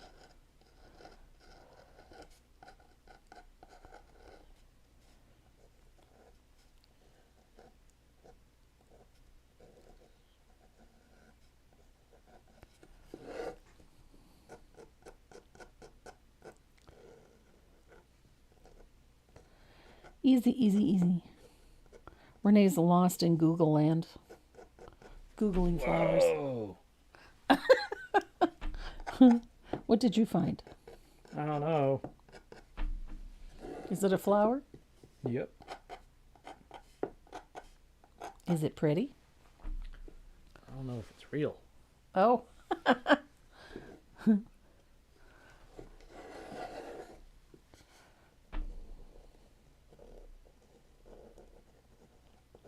is it? Glamorous hibiscus. Let's see.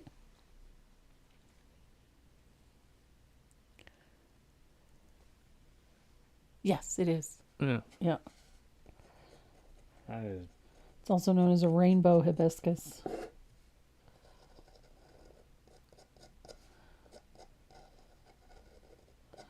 I know my husband and I were on Grand Cayman. There was a plant that grew everywhere we looked. And it had this delicate little flower on it. It was so, so pretty. The mother of millions flower.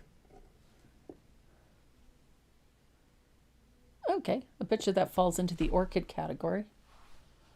Or a succulent.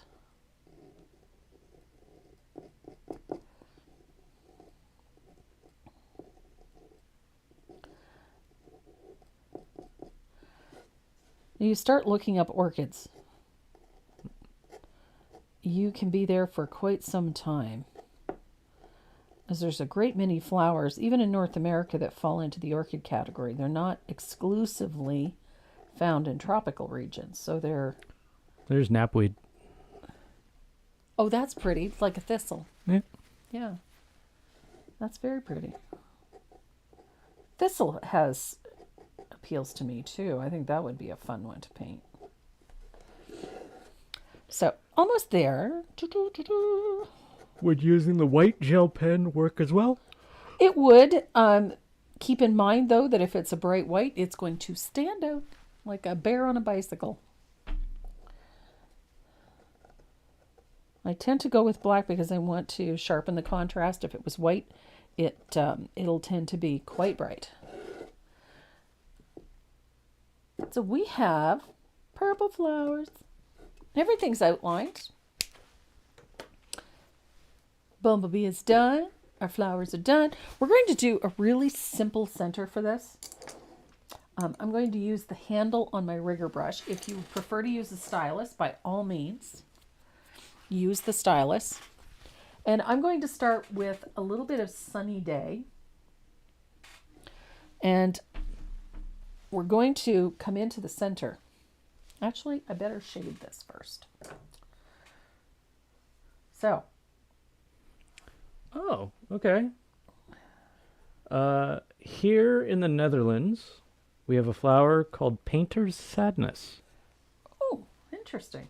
Because apparently they're hard to paint. Oh, okay. Yeah, I think you got a challenge. You got a challenge. Okay, then. I'm going to look it up. I'm going to see what...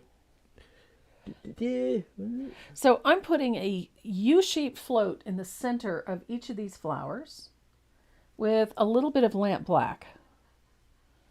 Just like that. Don't worry, it doesn't have to be perfect. So it's just going to be in the center, like so.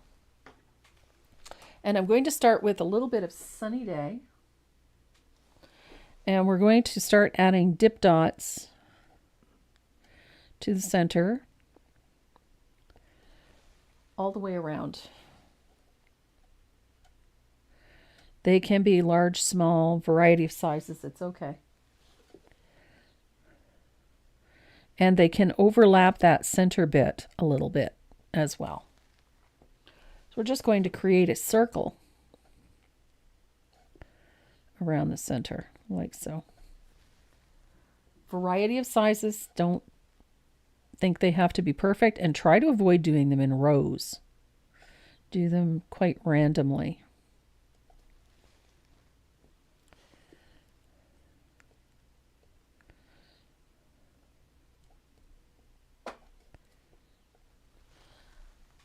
Just like that.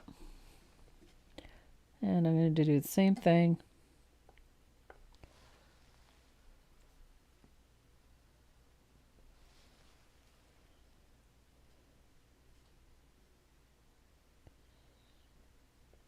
All the way around the center.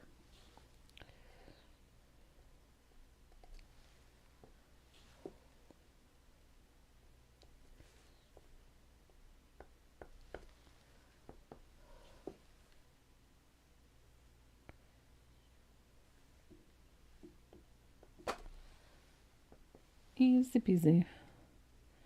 I'm a fan of dip dots. I like my dip dots. I just wanted to leave that little shaded section in the center of the flower. Oh.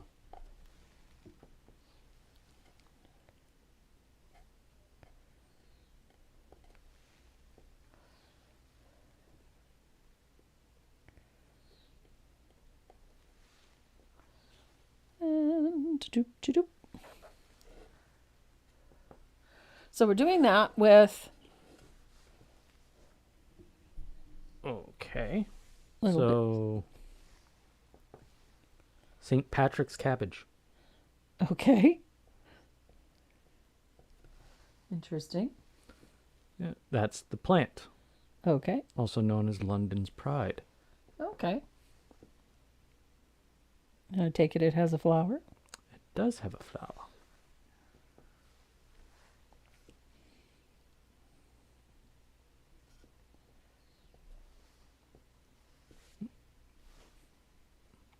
St. Patrick's cabbage.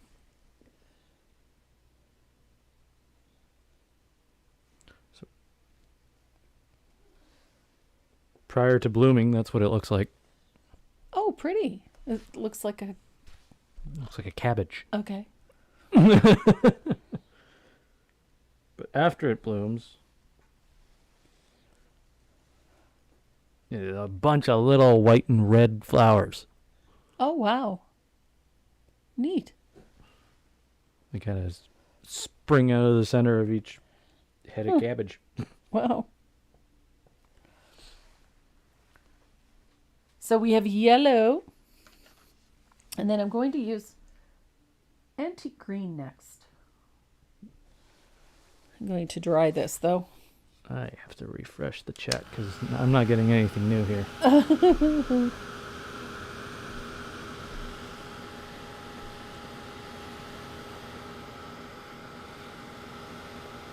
Yeah, that's apparently the flower. Oh, pretty. It almost looks like a kalanchoe. There we go. So I'm going to dry this real quick. Then we're going to use some antique green. Because it needs a little green in there. And I'm going to tuck them in between some of the yellow. And it's okay if they overlap slightly. I'm not going to use a ton of them, but I need to get a little green in there.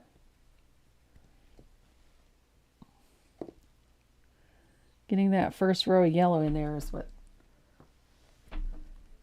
is a bit of a job. But I want some green in there. Ta-da, ta-da. And then we're going to finish this off with a little bit of warm white.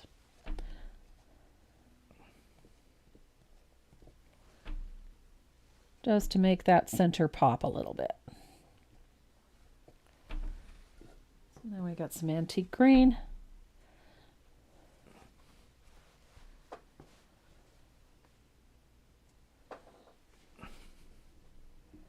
I kind of like the idea of having that asphaltum under there. It saves you from having to really pile on a lot of dip dots. It gets to be a bit much.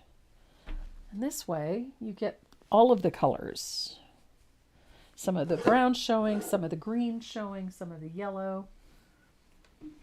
And then you can add your highlights in with a little bit of warm white.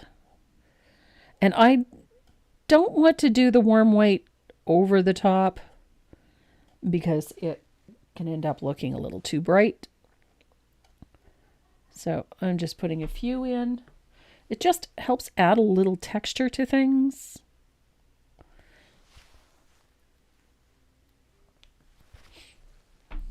So I don't want to overdo them.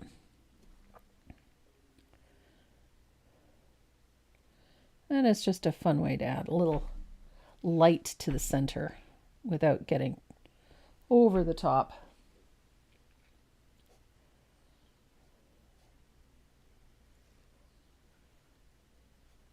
And then as you're doing that center, make sure you overlap the bottoms of the petals just a little. Just gives it a nicer finish in the end.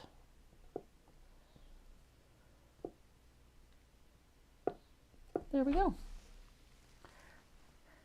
So we have centers. I'm going to dry these real quick, and then we're going to add some final highlights in a few places.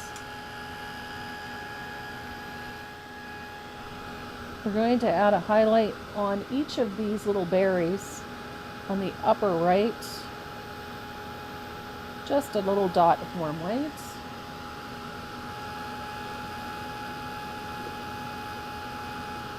There we go.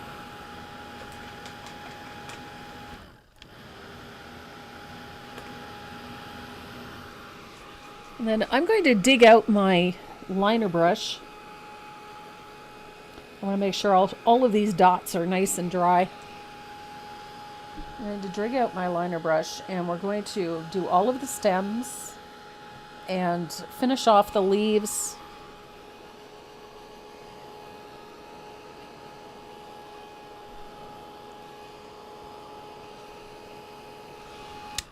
I got to make sure they're dry because I will put my hands in them because that's just how I work.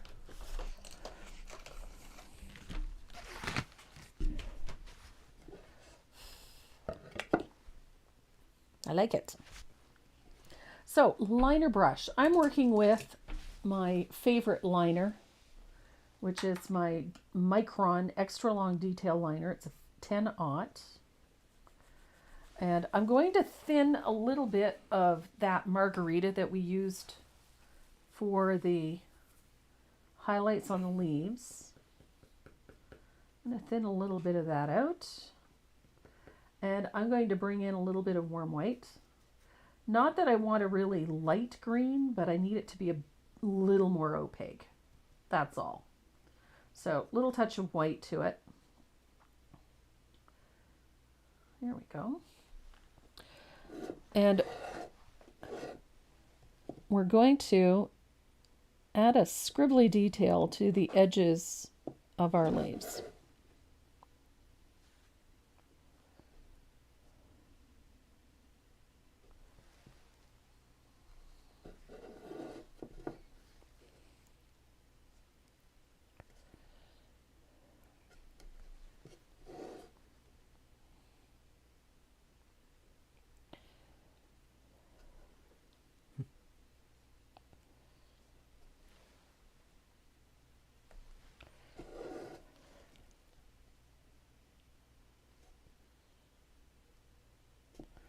And those little vines, little tendrils and whatnot all get that same thinned margarita. This gives them a nice little... And you're going to do the same thing to all of these leaves here. I like that sort of irregular line. It doesn't have to be perfect. And it gives the leaf just a softer look in the end.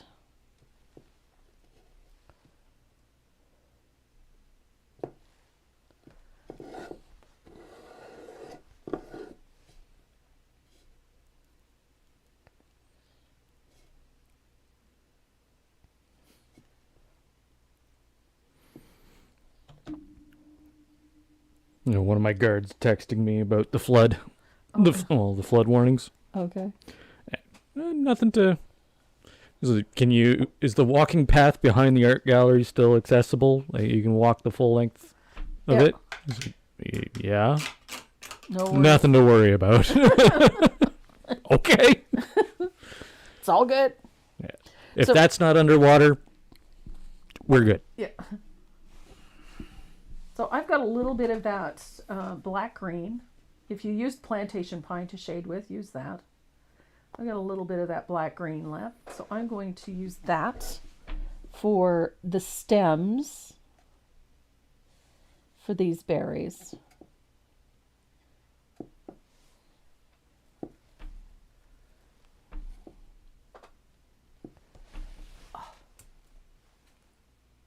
Now my dogs are howling. Uh-oh.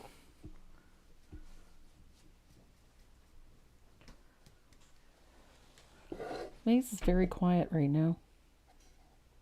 She's napping. Ah. That's why she's quiet. She's sleeping. She's either chewing on something or sleeping. Yeah. It's the only time. She's quiet. Oh, when last night everybody went to bed, she was on guard. Oh, was she? Yeah, she was on the couch looking out the window, just looking around. Making sure. Yeah, she let out a little growl here and there, and then finally it was just, oh no, it's bedtime. Well, they had a rash of car break-ins in the village. Oh yeah? And somebody over on Woodlawn actually had his car stolen. Really? His truck, yeah. So I kept thinking to myself the other day, you know what? Just I'm really not worried about that. She's like an alarm system.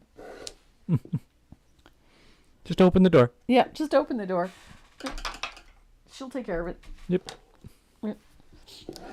So I got all those little vines and tendrils done. I got all of those little twisties and things like that. So we're going to let this dry. I've got a lot of graphite lines showing, so I will have to clean that up.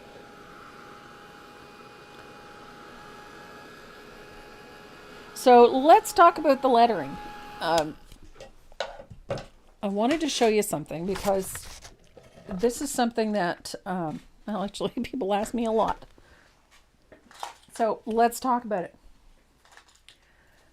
When I am tracing and transferring lettering onto a surface, this is one of the most important tools that you can have. And it's this simple.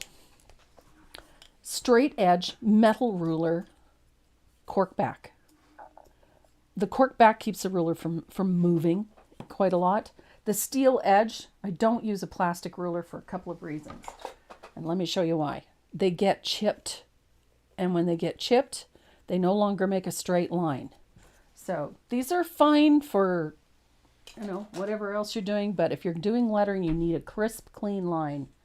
And then use the ruler to help you transfer all of those straight lines, those straight vertical and horizontal lines. Now, obviously, if you're working on a script like the one above here, where those lines are not always straight, then I wouldn't worry too much about it. But on a block lettering like this one, it is important that you trace those bottom lines. Anything that is straight and level, use a ruler to trace them. You will end up with a much cleaner trace, and you cannot paint a straight line if you are not painting against a straight line. Plain and simple. Ruler, fine point pen will save you a great deal of grief. The tools of the trade. And they're simple, but a metal ruler will save you every single time. Was it the gentleman in Winnipeg there, the traditional signer? Yep. Yeah. I believe I bumped into him at a motorcycle show because he was doing pinstriping. Oh, yeah. And I asked him, like, what do you spend most of your time doing? And he said, drawing straight lines. Mm-hmm. That's a fact. When you're drawing out lettering for things, and I do it, even though a lot of the fonts that I do, I print out on a computer first, I still have to make sure everything is straight and level. You can't trust the computer to do it every single time, or even the printer to do it right every single time. So I have to make sure that I have guides and everything in place when I'm putting them into the line drawing, so that everything is straight and level. Staples should pay you a commission for the free advertisement every time you use your ruler. You know what? Those ones, they're great and they're cheap. Yep. They're like $3. You can pick them up at Staples or at Office Depot. They're great. And it's a 6-inch. It's easy to use. A big 12-inch ruler is hard to maneuver and smaller. Floppy. And floppy. And it's easier on a small surface. What was it? Those wooden ones with the metal edge? Yep. Those actually bend after a while. Oh, do they? Yep. That's why I say get a metal ruler. So, we're going to talk about this lettering in here, this block lettering. The color I'm using is one I've had in my stash for ages and had forgotten about, and I love this color. This. We're going to focus on the lettering. Yeah. And I'm going to move that blue into the shot so you can see it. This is deep midnight blue.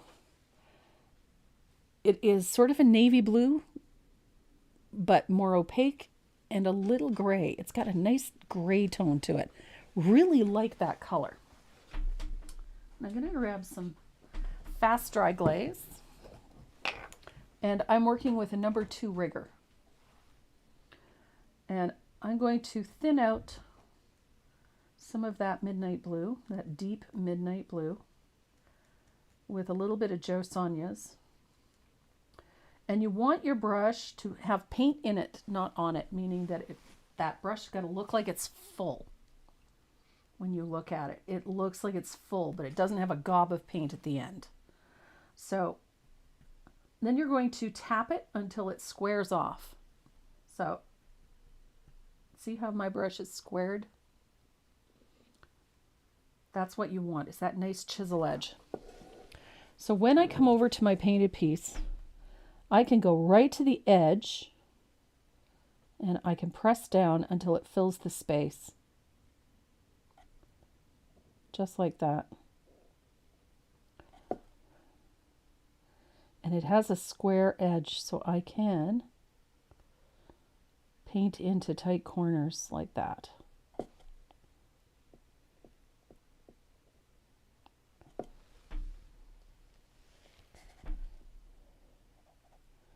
That chisel edge will save you so many times.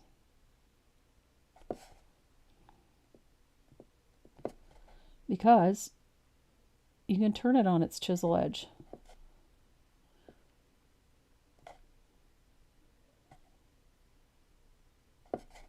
Just like that.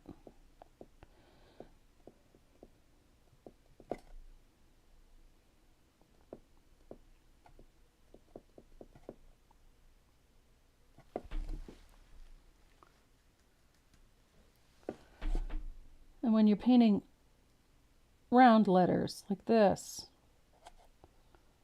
I can press down till it fills the space, and I can do this in just a couple of pulls. Nice, straight, clean lettering.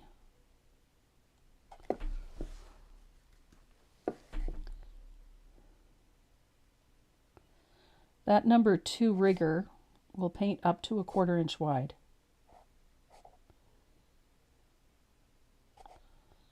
And you can do it in a single pull.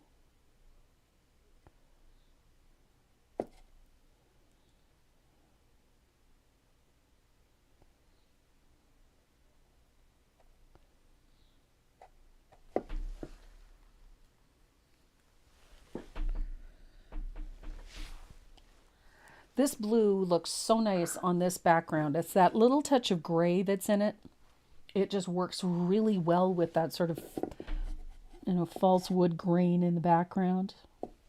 It's just such a pretty blue. And it has that vintage feel, which appeals to me. I like the sort of vintage tone of this blue.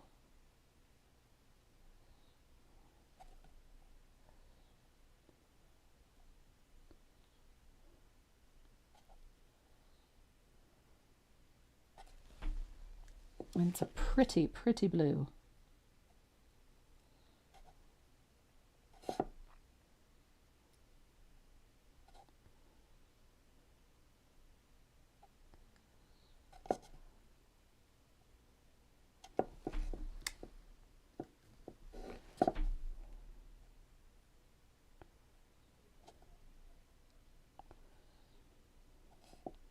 So the important thing when you're tracing lettering is making sure that the letters are straight and level. And I'm going to tell you a funny story. I was painting the piece that we're doing next weekend, the half slab, this one. And it's a pretty piece. And I was so pleased with it. Everything had come together really, really nicely. I was very happy with it. Except when I went to take the photograph, I realized that my lettering was actually going uphill. Not by a lot, but by just a little. It was just off by 2 millimeters.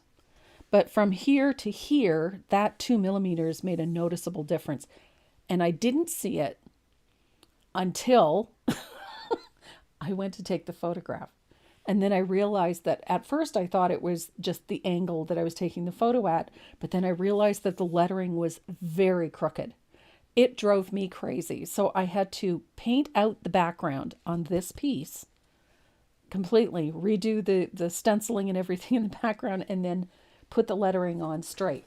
So it happens to the best of us, believe you me. But I made an absolute mess of it, and I was so pleased with the piece and so frustrated with myself because I had messed up the lettering. Somewhere along the line, something moved and my lettering was out by just millimeters. And you don't realize it, especially when you're painting it, until I went to take the photograph, and then I realized that it was crooked. It was humbling. So these things happen to put me in my place from time to time, to remind me that I'm not all that in a bag of chips. So I can mess up just like anybody else, and I do frequently.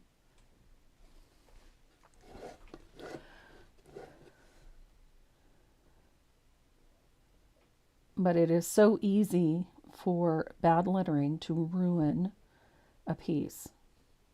So even if you have to erase it a couple of times and come back and do it again, trace it back on again, then do it. Take the time to do it. You'll be much happier in the end. As frustrating and as, humbling as it is, in the end, you will be so much happier with what you've done if your lettering is nice and straight.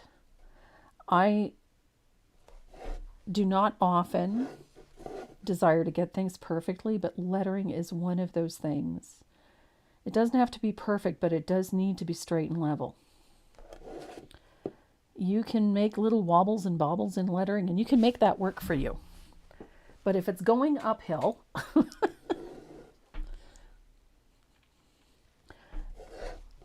if it's not level, those things will drive you bananas. They drive me bananas. It drives me nuts when I see a painting crooked on a wall. It drives me nuts when lettering is not straight. A little wonky I can put up with, but not straight and level would drive me nuts. And it's because we've been conditioned from a very young age to read things from top to bottom, left to right. And so when things are not straight and level, it's, like I said, it stands out like a bear on a bicycle.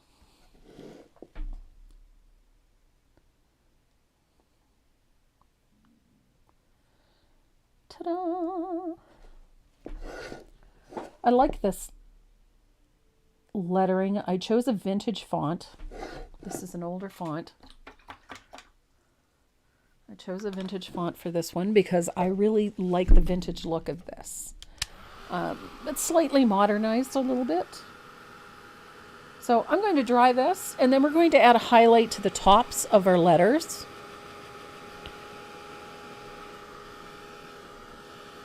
And I'm going to do that with a little bit of Bahama Blue. Just a little.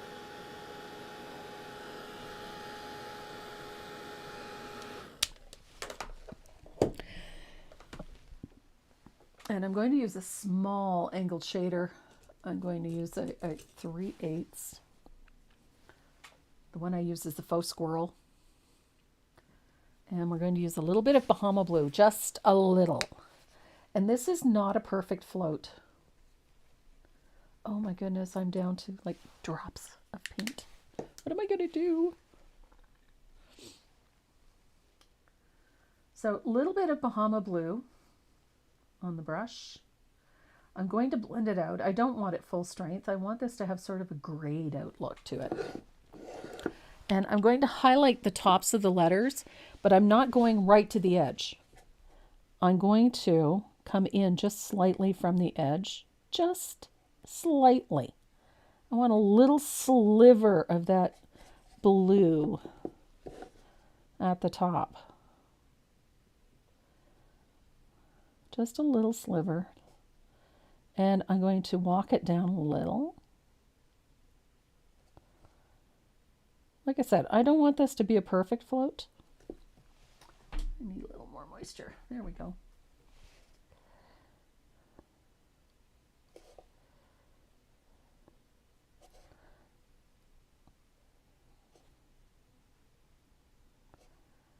And let it come down a little.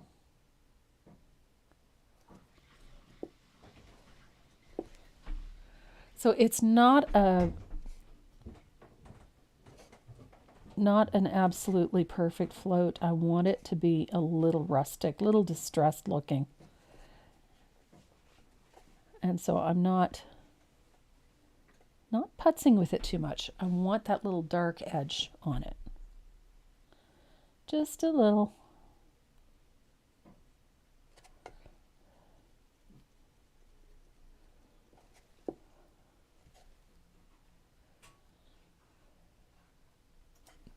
Barb said her Bahama Blue came out like Play-Doh. Add a little bit of glaze to it. Shake it up. At this point, I'd take it. What am I going to do? That's okay. I have a cupboard full of Sea Aqua, which is a really pretty blue. Doesn't quite have the green that is in the Bahama Blue, but it will do. So there we go. We've got nice little bit of highlight on there. And now I'm going to show you a really fun way to amp up this highlight. Amp up this shading, sorry. I want this lettering to lift a little. So I'm going to take a little bit of asphaltum and my rigger. I'm going to thin out some asphaltum. Quite inky. And I'm going to tap my brush so I get a little chisel edge. And I'm going to come out from the edge of the lettering just a little. And I'm going to put a vertical line like that. I'm leaving a space. There's a little narrow space. Same with this one.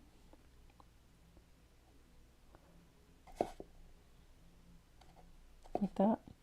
I'm going to do the same thing inside the letter. And again on the outside, leave that little space.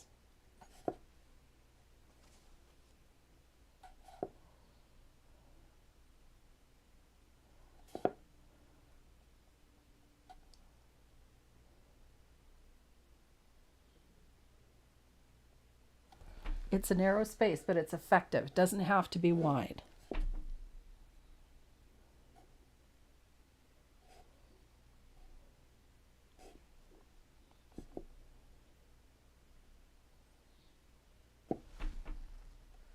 I'm going to do it all the way around.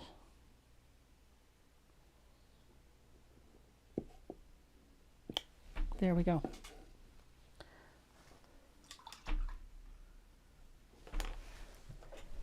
So that just gives it a little extra height, as if that lettering is floating a little off the surface. I'm going to dry that real quick.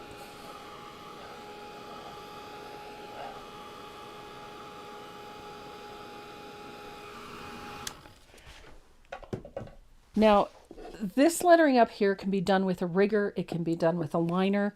But I want to show you something really fun because I'm in love with these. These are a 0.0 or a 0.7 millimeter Posca pen. So they have a really fine point, kind of like a Sharpie. And I've been having way too much fun with these. So I'm going to give it a good shake. These are water-based paint. Is there a reason that you didn't do the right of the F? There is. I missed it. That's the reason. See, told you I'm not perfect. Not even close. There we go. Hello. I had one of those moments. Thank you for pointing that out. I'd have seen it tomorrow once it was varnished and it would drive me crazy. So this Posca pen is fully opaque white acrylic paint. So it's just as if you were using regular white paint, except it's like a Sharpie. And it works so well. I've been having entirely too much fun with these. So for that handwritten look, these are excellent. And they are water-based acrylic paint, so they dry and you can varnish over them without smearing.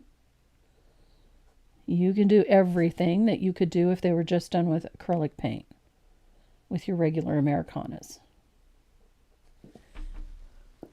And I love how they work. They're just nice and smooth. There's no skipping. There's no stop and start marks.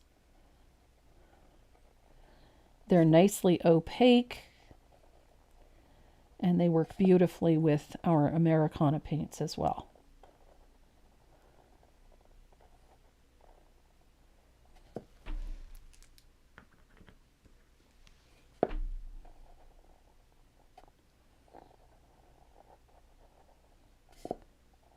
Now, I got this set from dickblick.com. And I also know that they carry them in their stores. And I know you can buy them individual. And these ones, I believe, are refillable. I absolutely am in love with this. I got this set at Dick Blick, from Dick Blick. And like I said, they work like a giant Sharpie. They're fantastic. So there is your lettering. So we have a couple of things we have left to do. I need my fugly brush. And I need a little bit of asphaltum and a little bit of warm white. You can also do this with a little bit of thinned lamp black if you want.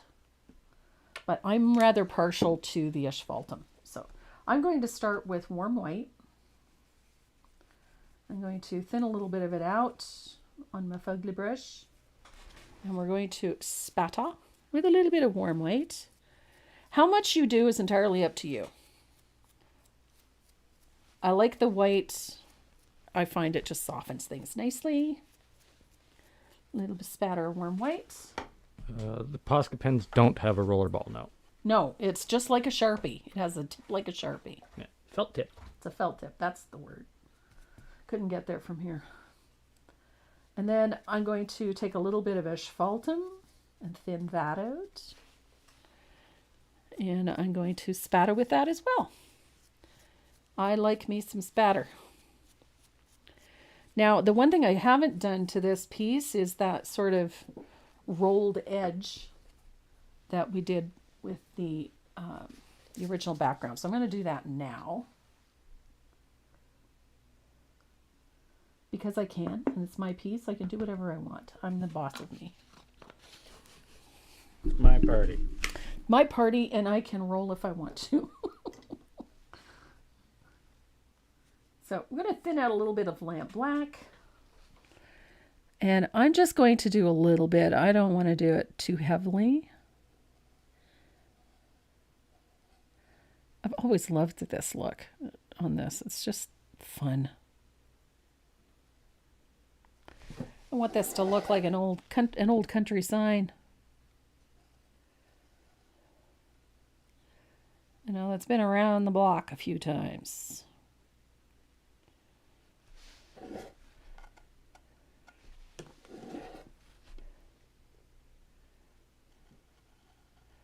Like I said, I'm just doing it a little lighter on this one. I don't want it to be too heavy.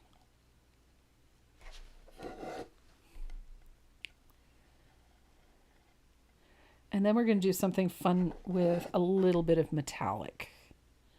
Just to finish this off. There we go. So I'm going to dry this.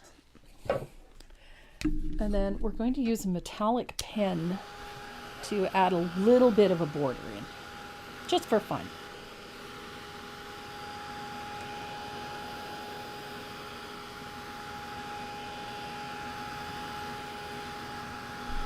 To make sure this is good and dry. I'm using, this one is a Pen Touch gold paint pen. I also use a, where is it? A Deco Color gold paint pen. These are some of my favorites.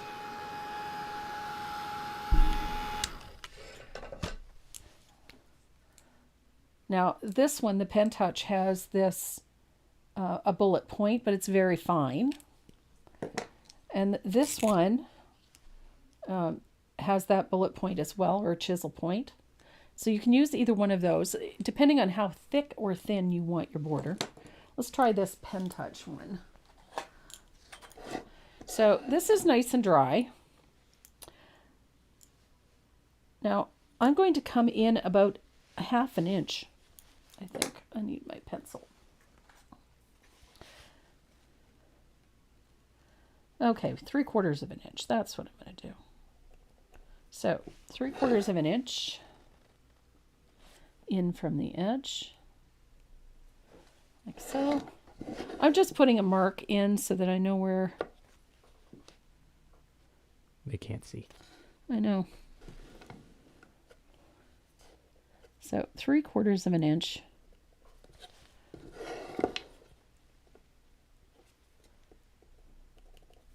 I'm just using a little mark, 3/4 of an inch in from the edge, and I'm going to make sure that my ruler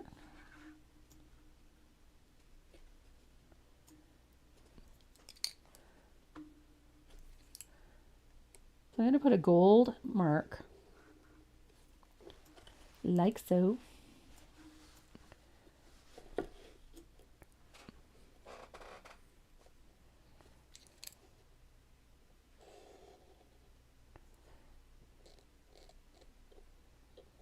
the 3/4 mark.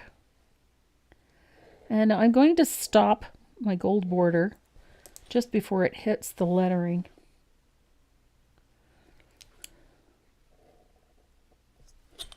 Like so. And then I'm going to take it down. Oh. So just a nice little gold border to frame it in. That's simple. And that is our country flower market.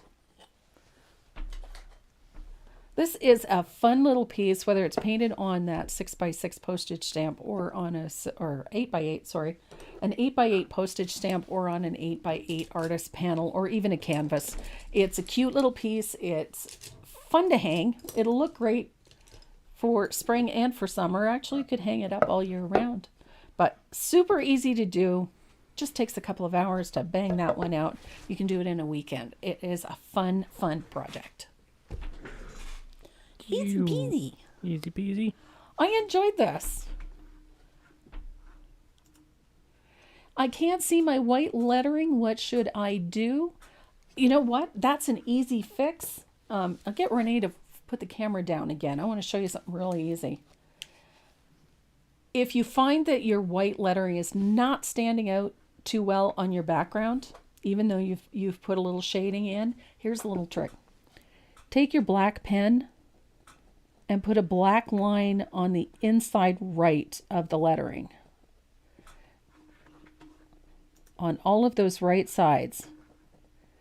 Take just a fine black line, your lettering will stand up a little bit brighter.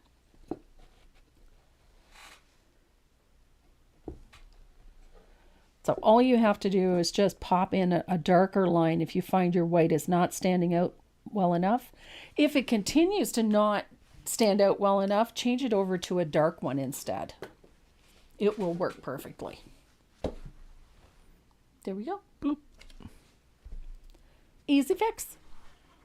Sometimes all it is just a matter of changing how much contrast you have. So if it's too light and the white's not showing up really well, switch it to a dark color. It's not going to hurt it. So a fun and really easy piece. Before this one gets varnished, I have to clear away all of the graphite lines because, again, they will stand out like a sore thumb.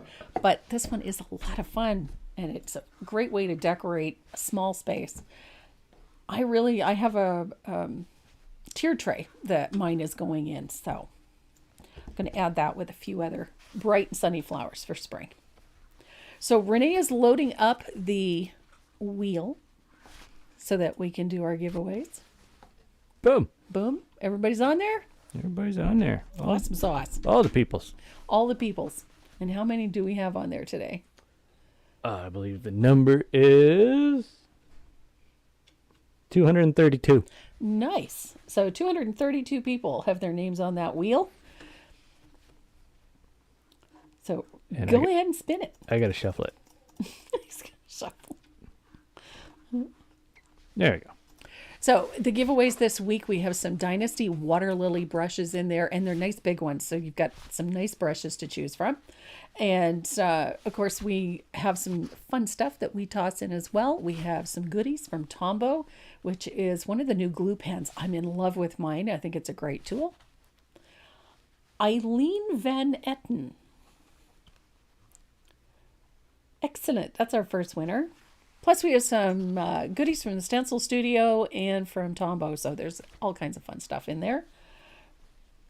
So in order to make things a little quicker and a little easier for us, please go to the website, click on the little speech bubble in the lower right-hand corner of the screen, and send us a message with your shipping information so we can get these out to you as quickly as possible. Yeah. That's one. And any prizes that are not claimed within, if you don't let us know where to send it, we after 2 weeks we send them off, stick them off to the side, and they go back into the bin. Sharita Roberts. Awesome! It's been a while since Sharita's won something.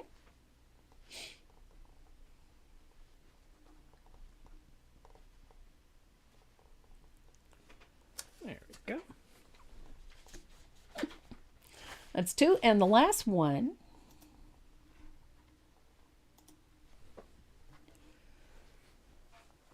The last one is... There goes the wheel. Oh, Linda Safranco is right there, too. Missed it by Kathy Murphy.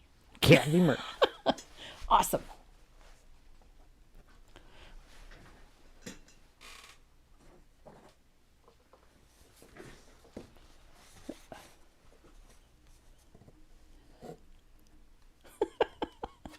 Awesome.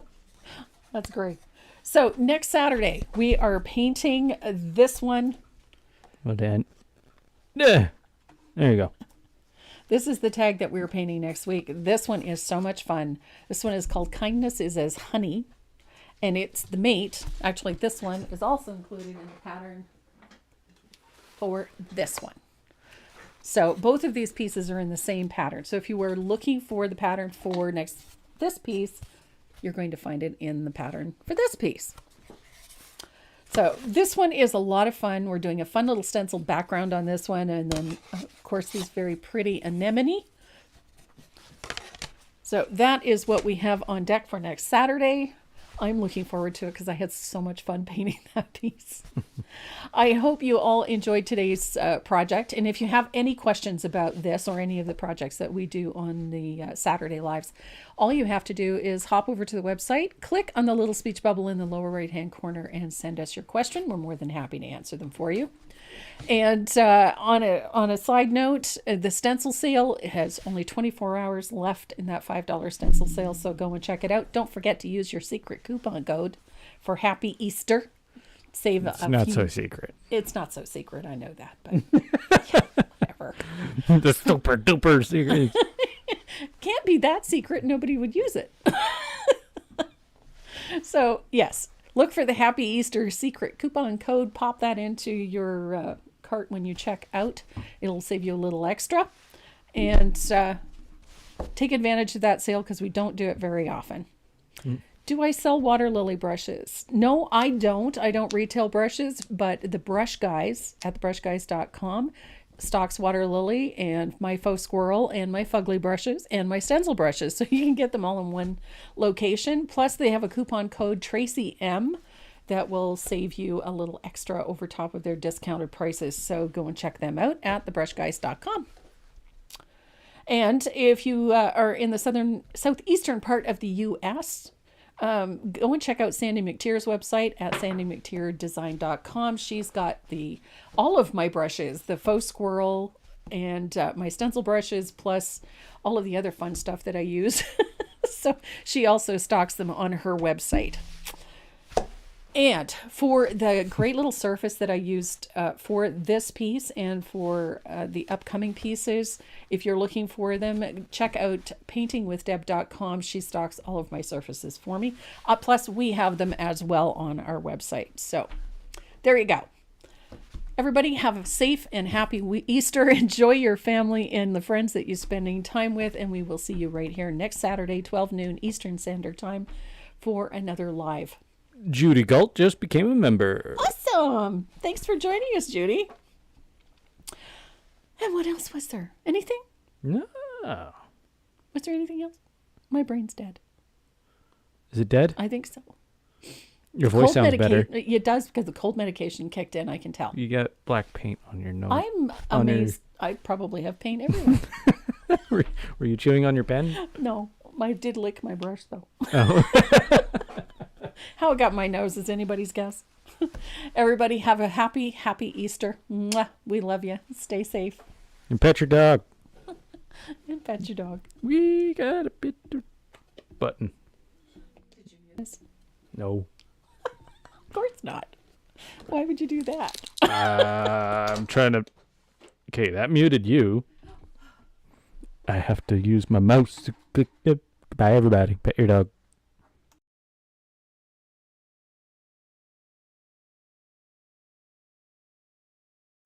And your cat.